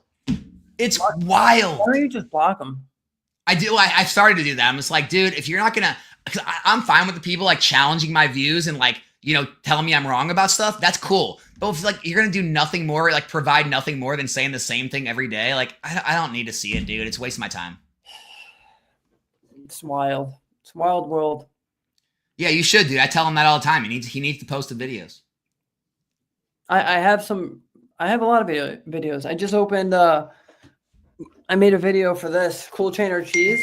And he had a mystery pack. I don't ever do mystery packs, but I got a flash fire out of the one. I got team up out of the other. He's really fair. How much do those cost? I got 4 boxes, and here I'll give Lewis a little shout out. Cheese's Treasures, right? So this one, like a 1 in 10 was team up and plasma freeze. 1 in 20 is like a chase card. 1 in 6 is a Unified Minds, Hidden Fates, or Evolutions. And then minimum guarantee is Fates Collide, Unbroken Bonds, Sun and Moon. And then in his other one, this one was the Hey, are those like all printed on the box, or are those stickers? Stickers. So minimum guaranteed was Phantom Forces, Flash Fire, Dragon Majesty. And then 1 in 10 was Triumphant and Supreme Victors. And then 1 in 10 is a chase card. And then I got 4 boxes. And I think it was, dude, I don't even want to say a price because I don't even know. He just told me an amount and I sent it to him. So go check out Cheese on go check out Lewis on Cheese's Treasures. He's awesome. Yeah. I mean, yeah, obviously like that's minimum after everybody's doing it, right? Rev, you got Pokevault, you got Danny Phantom, like everyone's doing the mystery packs. Yeah. But it was nice because a minimum guaranteed you're pulling a flash fire, you know? And then the other one was the team up. I mean, dude, this kind of goes in that conversation of where all the XY Sun and Moon boxes and all the old boxes are going. Yeah. I mean, dude, look how many I've given the vault recently, and those are all going to get ripped. Less product on the market. Yeah. I mean, it's just... It's wild. That's why I'm like, in 5 years, XY is going to be black and white is going to be non-existent. Plumber packs? We're going to see some plumber packs? That I talked to Alex about that. I said, I have enough for us to make. Okay. All right. We don't say anything else. Whoa, dude. We got 400 people watching. You got to calm down there. He said I could say what we say. Oh, man. I guess everything I can't. Oh man. Well, that's gone. That plays out of the bag. We'll see what happens. I don't know, man. What else? Anything else you wanted to touch on? Japanese market's thriving. English market's thriving. Honestly, guys, my thing has been I've been buying on Pokemon Center because I'm finding a lot of Sword and Shield for good prices, and I like ripping. As you can see, like I just want like. Oops. Like Brilliant Stars, they still have 3-pack blisters. It's fun to open those, and you're not spending so much money to open them. The build and battles for Fusion Strike. I wasn't joking. I was really buying that stuff. I am buying that stuff. I have that stuff. You're buying it to open? Pretty much. Right? I mean, I have like a room that's just like for stuff for me to open for the YouTube channel, and it's stacked. Right. For the non-existent YouTube channel? For the non-existent YouTube channel. But dude, I love how dude, that's so brilliant. Dude, he made up this lie so his wife would stop getting off his back about opening products. So he said it's for the YouTube channel. That's brilliant, dude. You just make these fake videos just to say you're opening for a channel that doesn't exist. Every time I open, I make it. Look, I opened the Cleaver boxes with 2 Fusion Strikes, 2 Dude, this is the best idea you've ever had. Yeah. Just guys, everybody out there, if your significant other's mad at you for opening too much product, just put a camera in front of you and say it's for your YouTube channel in the future, but just never actually create one. That's the play. No, I have an editor. I got to call him. Guys, I don't have time to edit, and I don't even have the face cam. What do you call it? A face cam? Dude, just do what you do on Instagram. Just like throw the camera on instead of talking like a minute. Talk like 10 minutes and throw a video up. You don't need to edit it. Yeah. I want to have the sound effects when I get an awesome hit. I want bang in the corner, and then I want to say like cha-ching and show like the card's worth $3. You know. Oh, so you're talking about pack openings though. Everything. I just want to do everything. You know. So what? You're gonna have like an idea. You're gonna do this, and it's gonna go. Doo. Yeah, that's cool. I like that. I'll do that. That's gonna be like the first video because of you. But like, dude, it's just like everyone forgot the basics. Like when I got into this hobby, I liked people going to Walmart, buying the new product and opening it. And I was like, oh, that's what's in that, right? Like I found out like before Danny Phantom was Danny Phantom, it was another thing. And I remember watching him opening Roaring Skies and I'm like, oh my God, that's what's in there. I want that. It's just a lot of people forgot the basics. Like primetime Pokemon, that's how I figured out what's in every tin was primetime Pokemon. And it's just nobody goes back to basics anymore. Okay, well, here's the thing.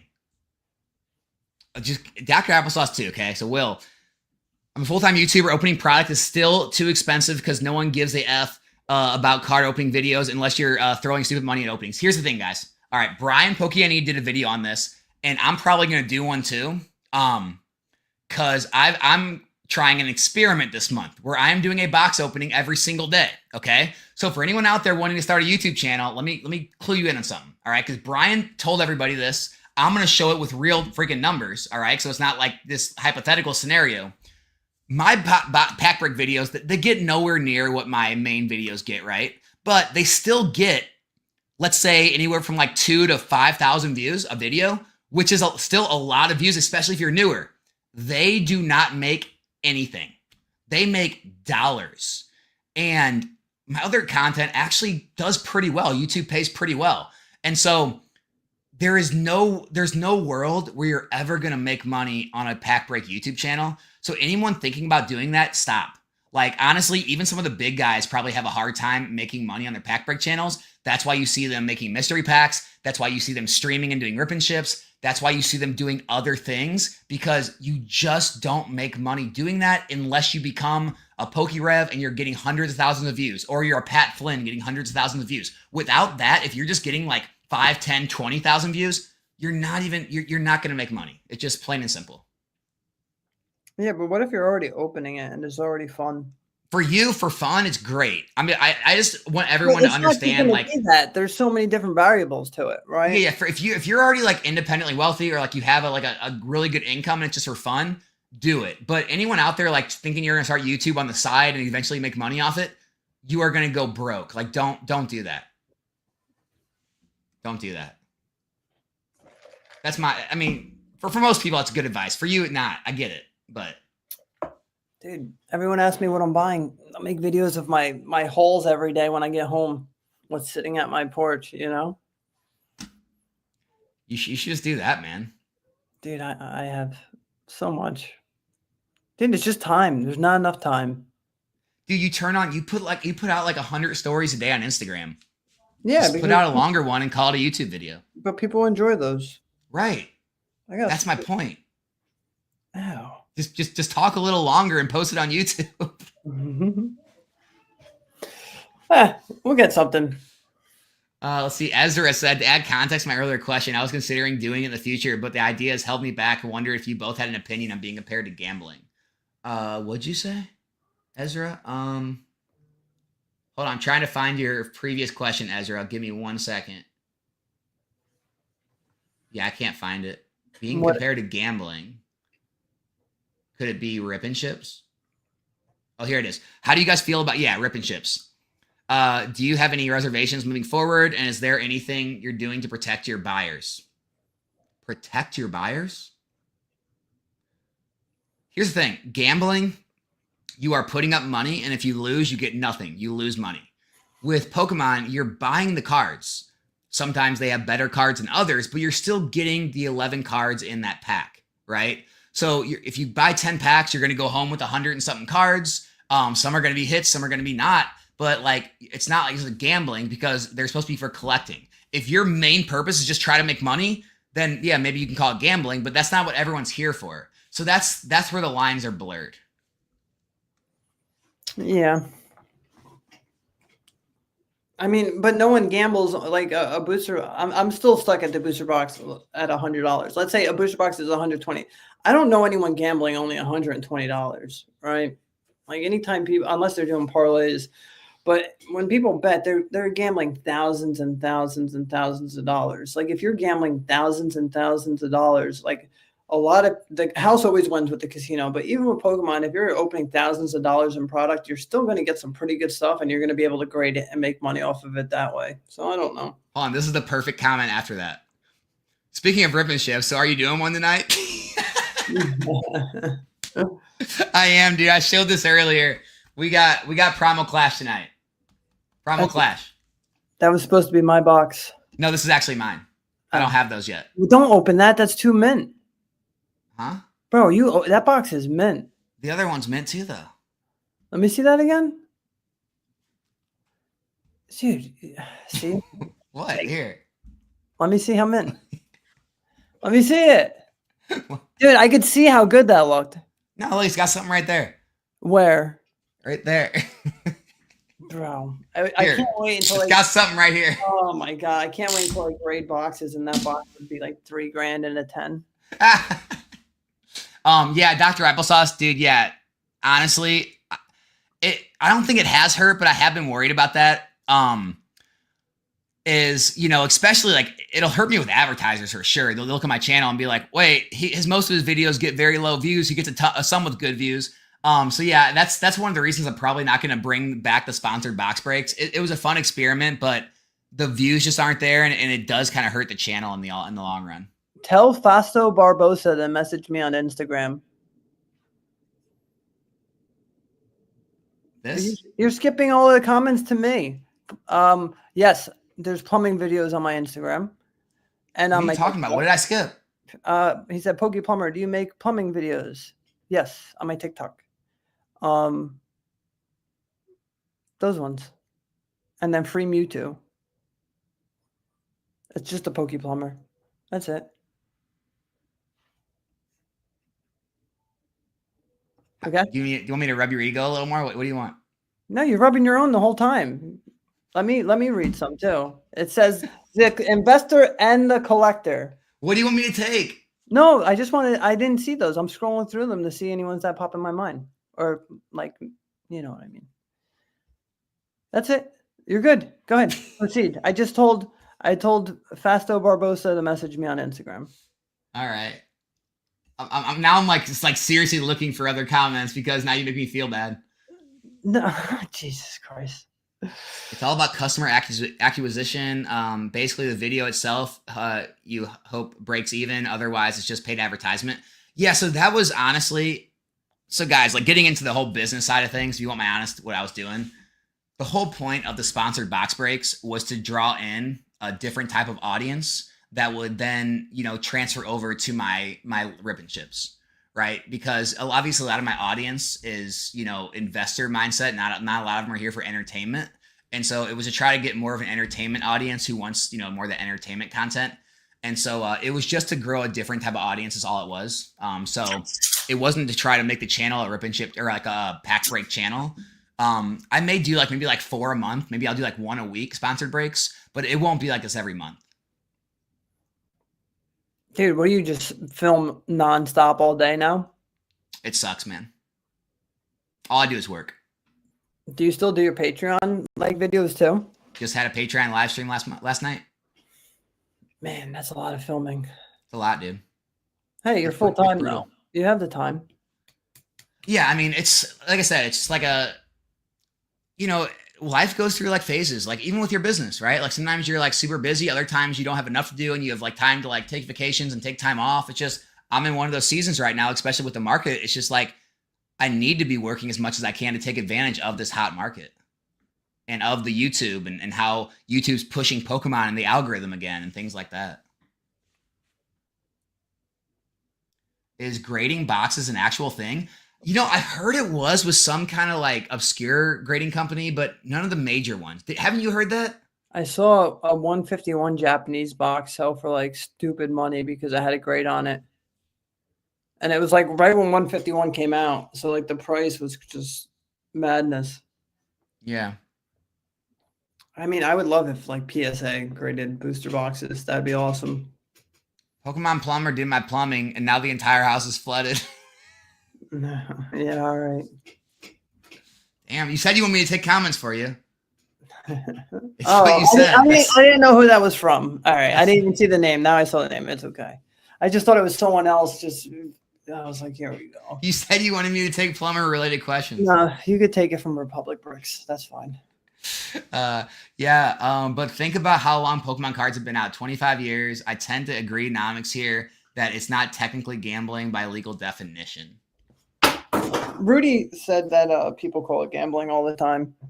Yeah, I mean, here's the thing, guys. We're not talking about, we're talking about ethics, I guess, and everyone's gonna have a different like take on where they stand ethically on things, and so that's for you guys to decide. I don't know. I don't think it's here's the other thing. You don't know other people's financial situations. It's like put it here. Take Nick. Let's say Nick got on my stream and bought like $500 in packs. People are going to be like, oh my God, he's going broke. It's like, you guys don't understand. That's not a big deal to him. Like, people think everyone that's buying packs are like strapped, living paycheck to paycheck, throwing it all on credit cards, going into debt. It's like, people have to understand there's actually people out there that make good incomes, that can afford entertainment, that just like to hang out and be on stream and watch packs being opened. And there's nothing wrong with that. And for you to like, not like that people spend their money in a way that you don't like them to, that's what freedom's all about. And so like, I think people need to like step back and realize everyone's situation is different. That's why I never like talking about money or what I have nowadays, because it's just everyone has their own opinion, you know? Yeah, I mean, why can I like get on people for like going out to the bar every Friday night and be like, they're going out to the bar again, they're wasting their money, they're wasting their time. It's just like, am I supposed to get mad at people because they're doing things they want to do? Everybody, that's the beautiful thing about life. You can do whatever you want, whatever makes you happy. And here's the other thing that I always like to tell people. I'm in a different position than some of the other YouTubers are. My analytic, and look, I get people could be using their parents' accounts and all that. Kids could. My analytics tell me that I don't have children viewership. Everything is 18 and up. You don't have any children viewership? No, here, I can show you. I'll bring my analytics up. You don't even curse or anything. I know. That's the way to go. Family friendly is really, that's like when you're going to do the best and have your like most viewership is family friendly. Oh, I do now. Do you? Here it is. So now I now have 0.1% from 13 to 17. All of my other viewers are basically 18 to 44. I have some higher, but so this tells me literally 99.9% of my viewers are not children. And so why am I supposed to like feel guilty for selling packs to adults? That's crazy talk. That's crazy. And anyone that feels bad about selling adults items, I think you've took the ethics thing a little too far. Well, dude, this is how crazy the world we live in is now. Like, this wife is suing the casino because her husband lost all their retirement money. And now there's a case with the casino because she's trying to get the money back that he gambled. Isn't that wild? You know what is funny though? Someone sent me a clip of a Dave Ramsey video. Kid you not. And the guy called in. He's like, I told you about this. Hey, I'm going through a divorce right now. My wife's divorcing me. I got us into massive amounts of debt. And he's like, Dave's like, okay, what'd you do? What's the debt in? I've racked up over $30,000 in Pokemon card debt through Whatnots and these other platforms, and I don't know what to do. And I'm like, damn, so it is happening here and there. There are pockets. Yeah, look at that video of like, Pokemon cards, fix your fucking card. Pokemon cards, you know, like you sent me that. All that money on Pokemon cards instead of fixing. Like, guys, there's priorities too. Like, this is fun, right? Like, prioritize your life. Hey, Fausto said that question is for Nick. Not saying I have terrestrial distribution prices to give to Nick. What I meant was terrestrial buy. Your opinion about it? Yeah, I love it. What price points though? What they're not at $100. Like, so he has, all right. If he has distribution prices, Yeah, it's like a 151 in my eyes. This set's amazing. Like this set is one of the best sets I've ever ripped. Like I wish I had more. Better than Stellar Crown?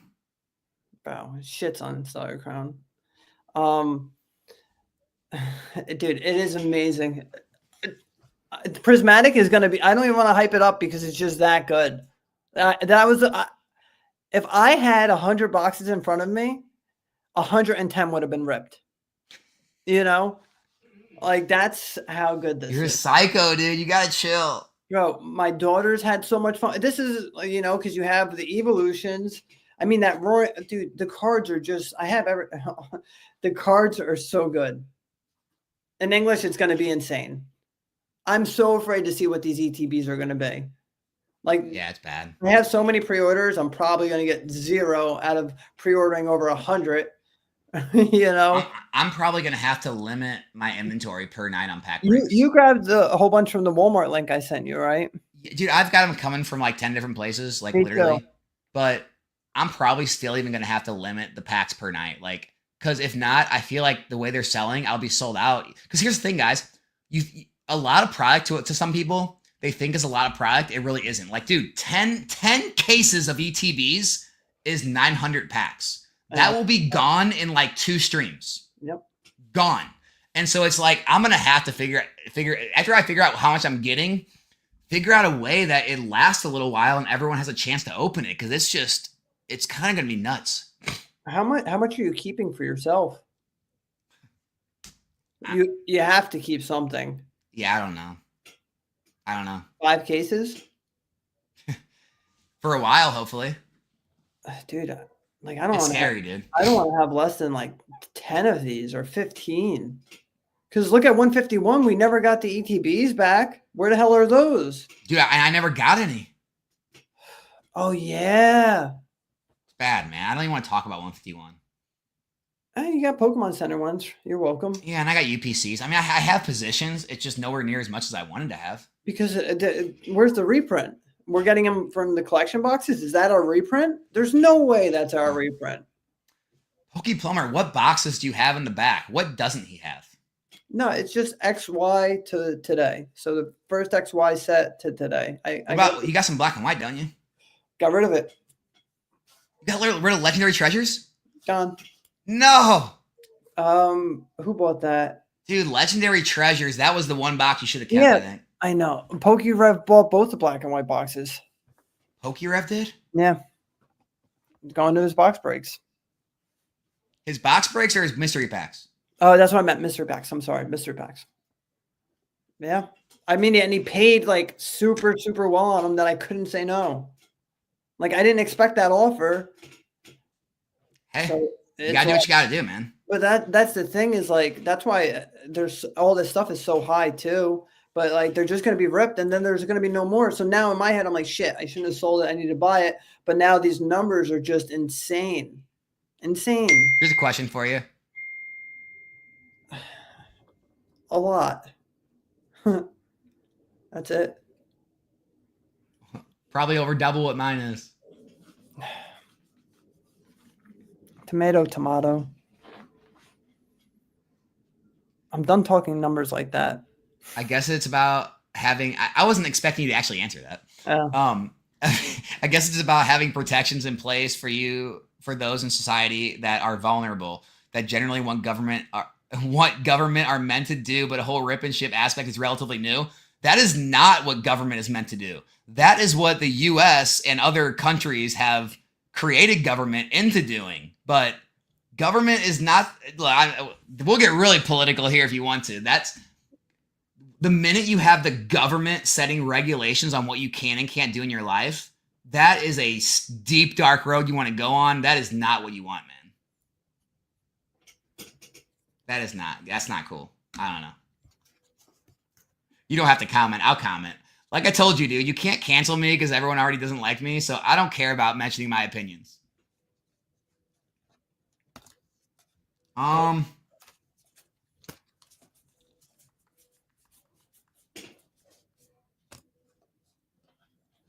Pokemon is a millennial product, which is today's boomers. Oh, we're boomers. We are now at the point in our lives and careers where we have expendable dollars to invest. 100%. Yeah, absolutely. I don't know about us being boomers, but yeah, the other part, Not 100%. boomers, but what are we? Millennials? Apparently.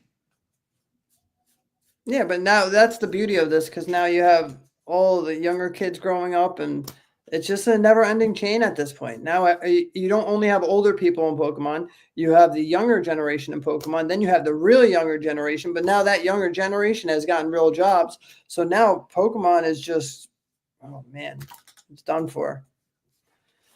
In a good way. This is a good one to discuss. How long does it generally take Pokemon to adjust print levels? Now they're under printing, are they?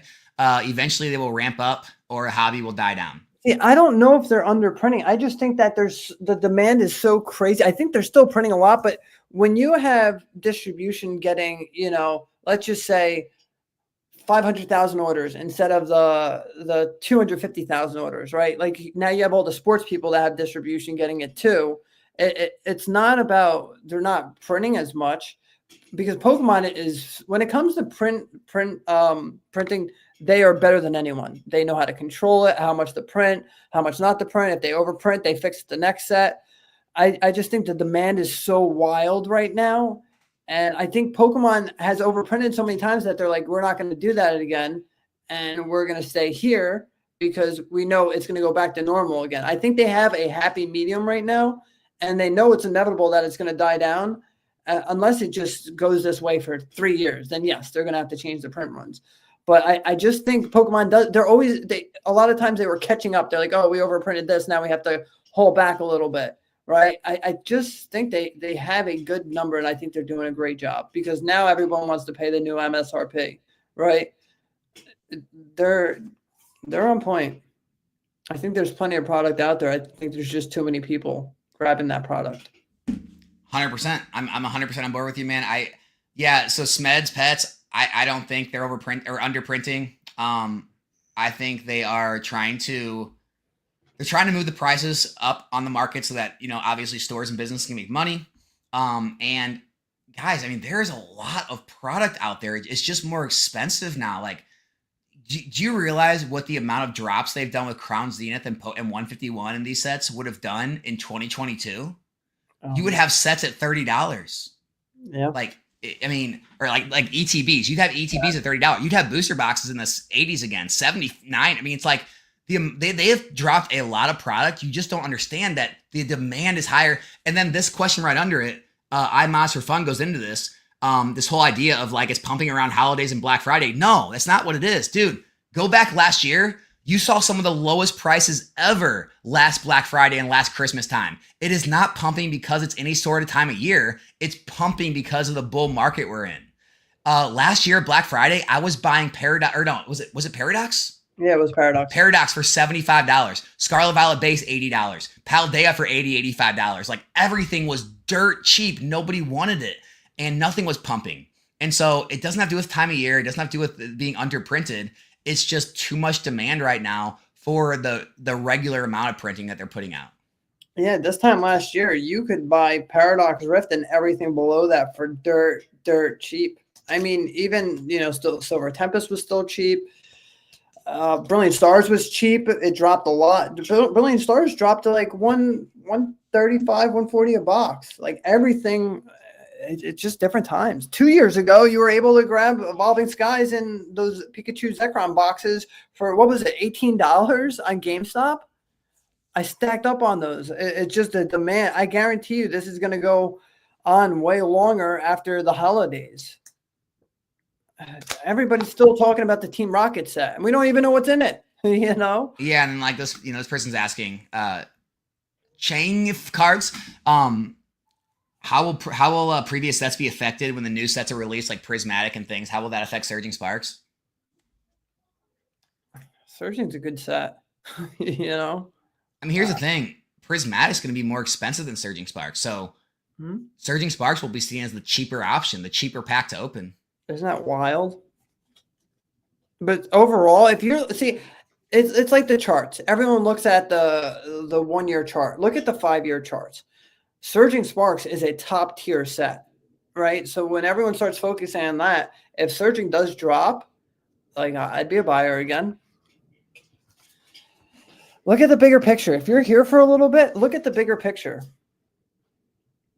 I mean, I don't know. Look at the bigger picture. That's it. I'm blowing 30K at least on Team Rocket. You got to get those numbers up, dude. Those are rookie numbers. You got to get those numbers up, brother. No, that's pretty good. Here we go. Alex, have you noticed an increase in viewers with all the new? Yeah, absolutely. Like, but guys, my channel just hit 20,000 subscribers. Like at the beginning of this year, I was at like what, like 7,000 or 8,000. I mean, I felt like I just said congratulations on the 10K. Here, let me pull up my chart. When you look at like the view charts on my channel, it's kind of crazy when you look at that. It's insane right now. Hold on. I'm going to pull up the view chart. All right. Oh no, I can't. I just want to see the views. I don't want to show all the other stuff. Joshua Devine, I'll answer your question as soon as he's done showing you. No, go ahead, answer it. Where is it? So everything behind me is for my kids. Everything that I have is for my kids. Like, yeah, I'll take some profits, and enjoy my life, but I have other avenues. Thank God I have my business and I have other avenues. But my goal is I really I have 2 daughters that I love more than anything. They do enjoy Pokemon, but I don't know how much they're going to enjoy it when they get older. I have a son that I'm looking forward for him to come with me to shows. Like I asked my daughters if they want to.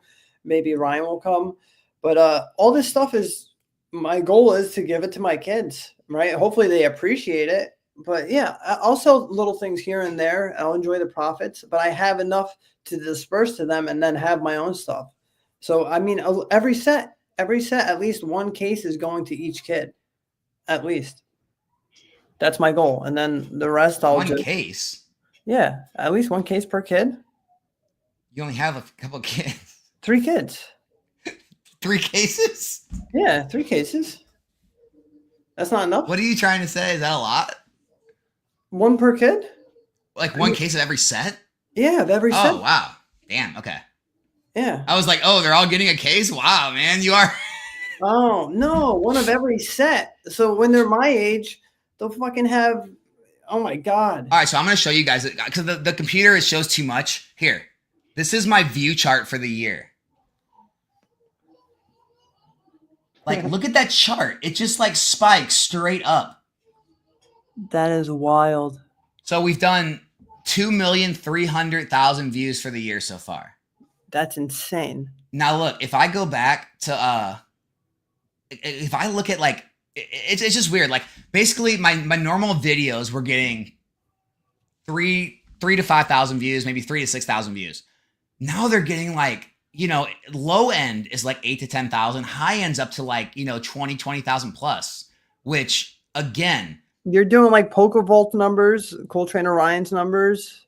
Like you're not too far from their numbers. Well, the thing is, it's like I haven't changed up the content really. Like it's literally just this bull market. It's just all the attention YouTube's putting on Pokemon, and like I'm not trying to take credit. I'm just saying that that's just like where we're at in the that's effects of the hobby. No, don't sell yourself short.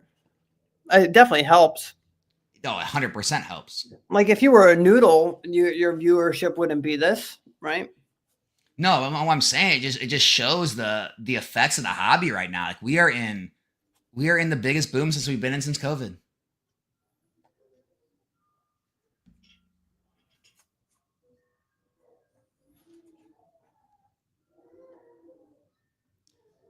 Gen X is small. Gen Z is smaller. Millennials were marketed to like nothing before and still is. We are the true target audience. I don't know, man, because Gen Z is getting marketed to by social media, which we weren't. Like they're getting pounded every day by influencers. Well, yeah. So I don't know. It could be worse. Anything else you wanted to take or hit on, dude? I think the guy Joshua Devine said, "What do you think's better putting away for my kids when they grow up? Hot PSA 10 slabs or sealed products?" What do you mean by hot PSA 10 slabs? You know, like waifus. Oh, like a first edition Charizard? You think he's hot? He's fire, bro. Probably sealed. I have to go with sealed. What about you? Oh yeah, I mean, it's a no-brainer for me. Like, I mean, I guess there's price points that matter. Like buying into modern sealed around 100, 110, 120 a box, or buying into a card that's already appreciated and been in a market price for a long period of time. Like I don't see a world where that's going to go through better price growth over time than the brand new sealed product is. That just doesn't make sense to me. I got to stick with the 100% of the time sealed product goes up. We've always seen that. Who knows if it changes, but not right now. Not right now. Not right now, baby. I do know that your collection is starting to thin out back there, man. We got to fix that. I got rid of 4 boxes. I'm just saying, we got to fix that. Bro, because I have cases of them. Everything that's gone, I had a case of. So it doesn't matter. That's it. Get it, dude. Yeah. Are you still planning on selling everything next year? That's you, not me. Me. Selling out. I guess. Turned on you. What's that? What are you doing with your stuff next year? What stuff? What are you selling next year? January, I'll probably, it depends on how much surging I have left. I'll probably move some surging in January for sure because February. Pretty confident we'll get a reprint. Mm-hmm. I don't know. 151. All the 151 I have is PCTBs and UPCs, which I'm not really super worried about either one of those. So I probably won't. If I had bundles, I would probably move bundles because I think price per pack's going to go down. So I think it's a good time to take some profits on those. But I don't know, man. Maybe eventually I sell some Sword and Shield that goes crazy. Maybe some Fusion Strike gets sold. You gonna sell any Evolving Skies? No. Dude, I mean, I would trade Evolving Skies. For what? If I wanted an XY box for my collection or something and I could get a value of Evolving Skies at 1,000 plus, I might do something like that. All right, I got one for you. Do you think Evolving Skies will start being more expensive than all of your Sun and Moon boxes, all your XY boxes? Do you think it has a chance? Let's say, I don't know, let's say 5 to 10 years from now, will Evolving Skies start passing your XY boxes and your Sun and Moon boxes? I think in 1 to 3 years, as early as that, I think the only boxes that'll be more expensive than Evolving Skies in Modern are probably going to be Flashfire and Team Up. Maybe Phantom Forces. I think it's going to be one of the top 5 top 3 boxes in the entire Modern eras. I could see that box easily being $2,000, $3,000 in 1 to 3 years. Isn't that crazy? I mean, it's so much better than a lot of those older sets. I mean, look at Team Up. It technically it's moving a little faster to Team Up because 2 years after Team Up came out, it was still $500 to $700.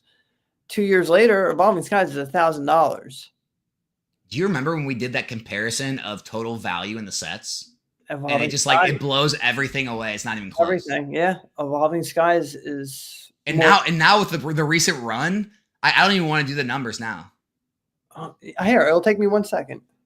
Dude, the numbers now, with Moon, with all the alt arts rising again, that's gonna be ridiculous. I'm actually hold on. Someone said something about booster bundle. Someone said something about booster bundles. Where was it? Whoever said something about having a ton of 151 booster bundles. Look, all I'm saying is as a timing play. But if you're looking to hold for long term, everyone says they're going to 3, 5, 7 years, you're fine. Don't worry about the market drops that happen next year. But that's all I was saying is I was just trying to come up with ideas of what I would sell next year because he was asking me. That's all. 4268.70. So $4,268.70. How'd you do that? It tells me. What app? See, look at the top number. Poke Data? Yep. Do you pay for that? No. Oh, you're on the free version? Yep. All right, now put in Team Up. Team Up. That Latios jump, so it might be close. But keep in mind, guys, Team Up is 3 times, or is it more than that now? Hold on, let me see Team Up. Holy shit. Go ahead, say what you're going to say, and then I'll give you Hold on, I want to see. Team Up is now, let's see, lowest list, 37.50 on TCG Player, last sold 3,000. So, okay, Team Up is like more than 3 times more valuable than Evolving Skies per box. And the total value is? 35.01. So less. Less. So Evolving Skies cards are worth way more than Team Up, and it's a third of the value. That's how I can tell it's very undervalued still. Evolving. It's going, man. It's Evolving Skies is going. It's too stacked. Too stacked. And everyone's trying to make Prismatic the new Evolving. Like, I love Prismatic, but Evolving's Evolving Skies. Like, I think Gengar VMAX. Oh, go ahead. I'd rather have a Rayquaza than a Roaring Moon. I'd rather have a Dragon. Roaring Moon. Yeah, I'm comparing Prismatic to Evolving right now. That's it. I think Prismatic is fantastic, and it's almost on that level, but I just think Evolving Skies is just too good. Yeah. Especially for a booster box. Do you think Gengar VMAX PS10 could overtake Giratina? I don't know, because the pop of the Tina is hard to grade, and that's always going to play a factor. I mean, I personally like Gengar more. I mean, I think the community likes Gengar more as a Pokemon overall, but a lot of the newer people may like Giratina more. It's hard to tell. Like, the hobby's changing. Yeah, if you would have asked this question, like, 5-6 years ago, Gengar was much more popular than Giratina. Nowadays, it's hard to tell. It's getting more blurred. I don't know. I don't know. I think we need to end it there, dude. I got my live stream in an hour and a half, man. How do you want to end things here? Alex and I don't hate each other. Dude, all right. I'm gonna cut that out. I don't want people seeing that. You're gonna ruin our cred. Are you gonna ruin our stream cred? Oh, hey, shout out the show you're going to this weekend. Oh, the City Show. The Shitty Show. And you're a sponsor guest. I know. Hold on. All right. Hold on. Let me say it. Hold on. I think I'm on the wrong phone. Hold on. All right. Ready? I'm gonna shout out the show. All right. The moment you've been waiting for. All right. 12/21/24. That's tomorrow. The Ultimate City Show. 2 Meadowlands Plaza, East Rutherford, New Jersey. So 2 Meadowlands Plaza, 9 a.m. to 5 p.m. For VIP. General admission is 10 a.m. to 5 p.m. So $10 for VIP, $5 for general. Yeah, it's going to be a good time. And who's all the sponsor guests? That's changed. I can't really say. Oh, really? Yeah, a lot of issues. I don't want to get into that. But the City Show, just come. It's going to be fun. All right, there you have it, guys. We will be back here in, God, hold on. Let's look at the schedule here. So we got, by the way, everybody, Merry Christmas, Happy New Year, all that. I mean, so we're going to be back here the 3rd. That's the Friday after Christmas and New Year. So hope everyone has a great Christmas with your families, has fun on New Year's, and we will be back here on this podcast on the Friday the 3rd. Yeah, everyone have happy holidays. Be safe. Enjoy the time with your family. Like, that's so important. People don't take time to enjoy the moment. Like, dude, you don't know what's going to happen next year. Things really do change in the flash of an eye. So enjoy the moment, spend time with your loved ones, and be grateful for what you have. That's a perfect way to end things. All right, guys, we're going to call it there. Appreciate everyone, all the super chats, all you guys showing up to hang out with us today. And anyone that wants to open some packs or watch some pack openings, see you guys tonight in about an hour and a half. We are out. Oh yeah. Last but not least, Nick's links, guys. If you guys aren't already following him, I don't know why you're not. They are pinned to the top, or they're going to be in the top of the description. And I'll also pin them to the top of the comments. That'll be his Instagram and his YouTube. Guys, everyone go subscribe to his YouTube to pressure him into finally putting one of those videos online. All right, that's it. We're out. All right.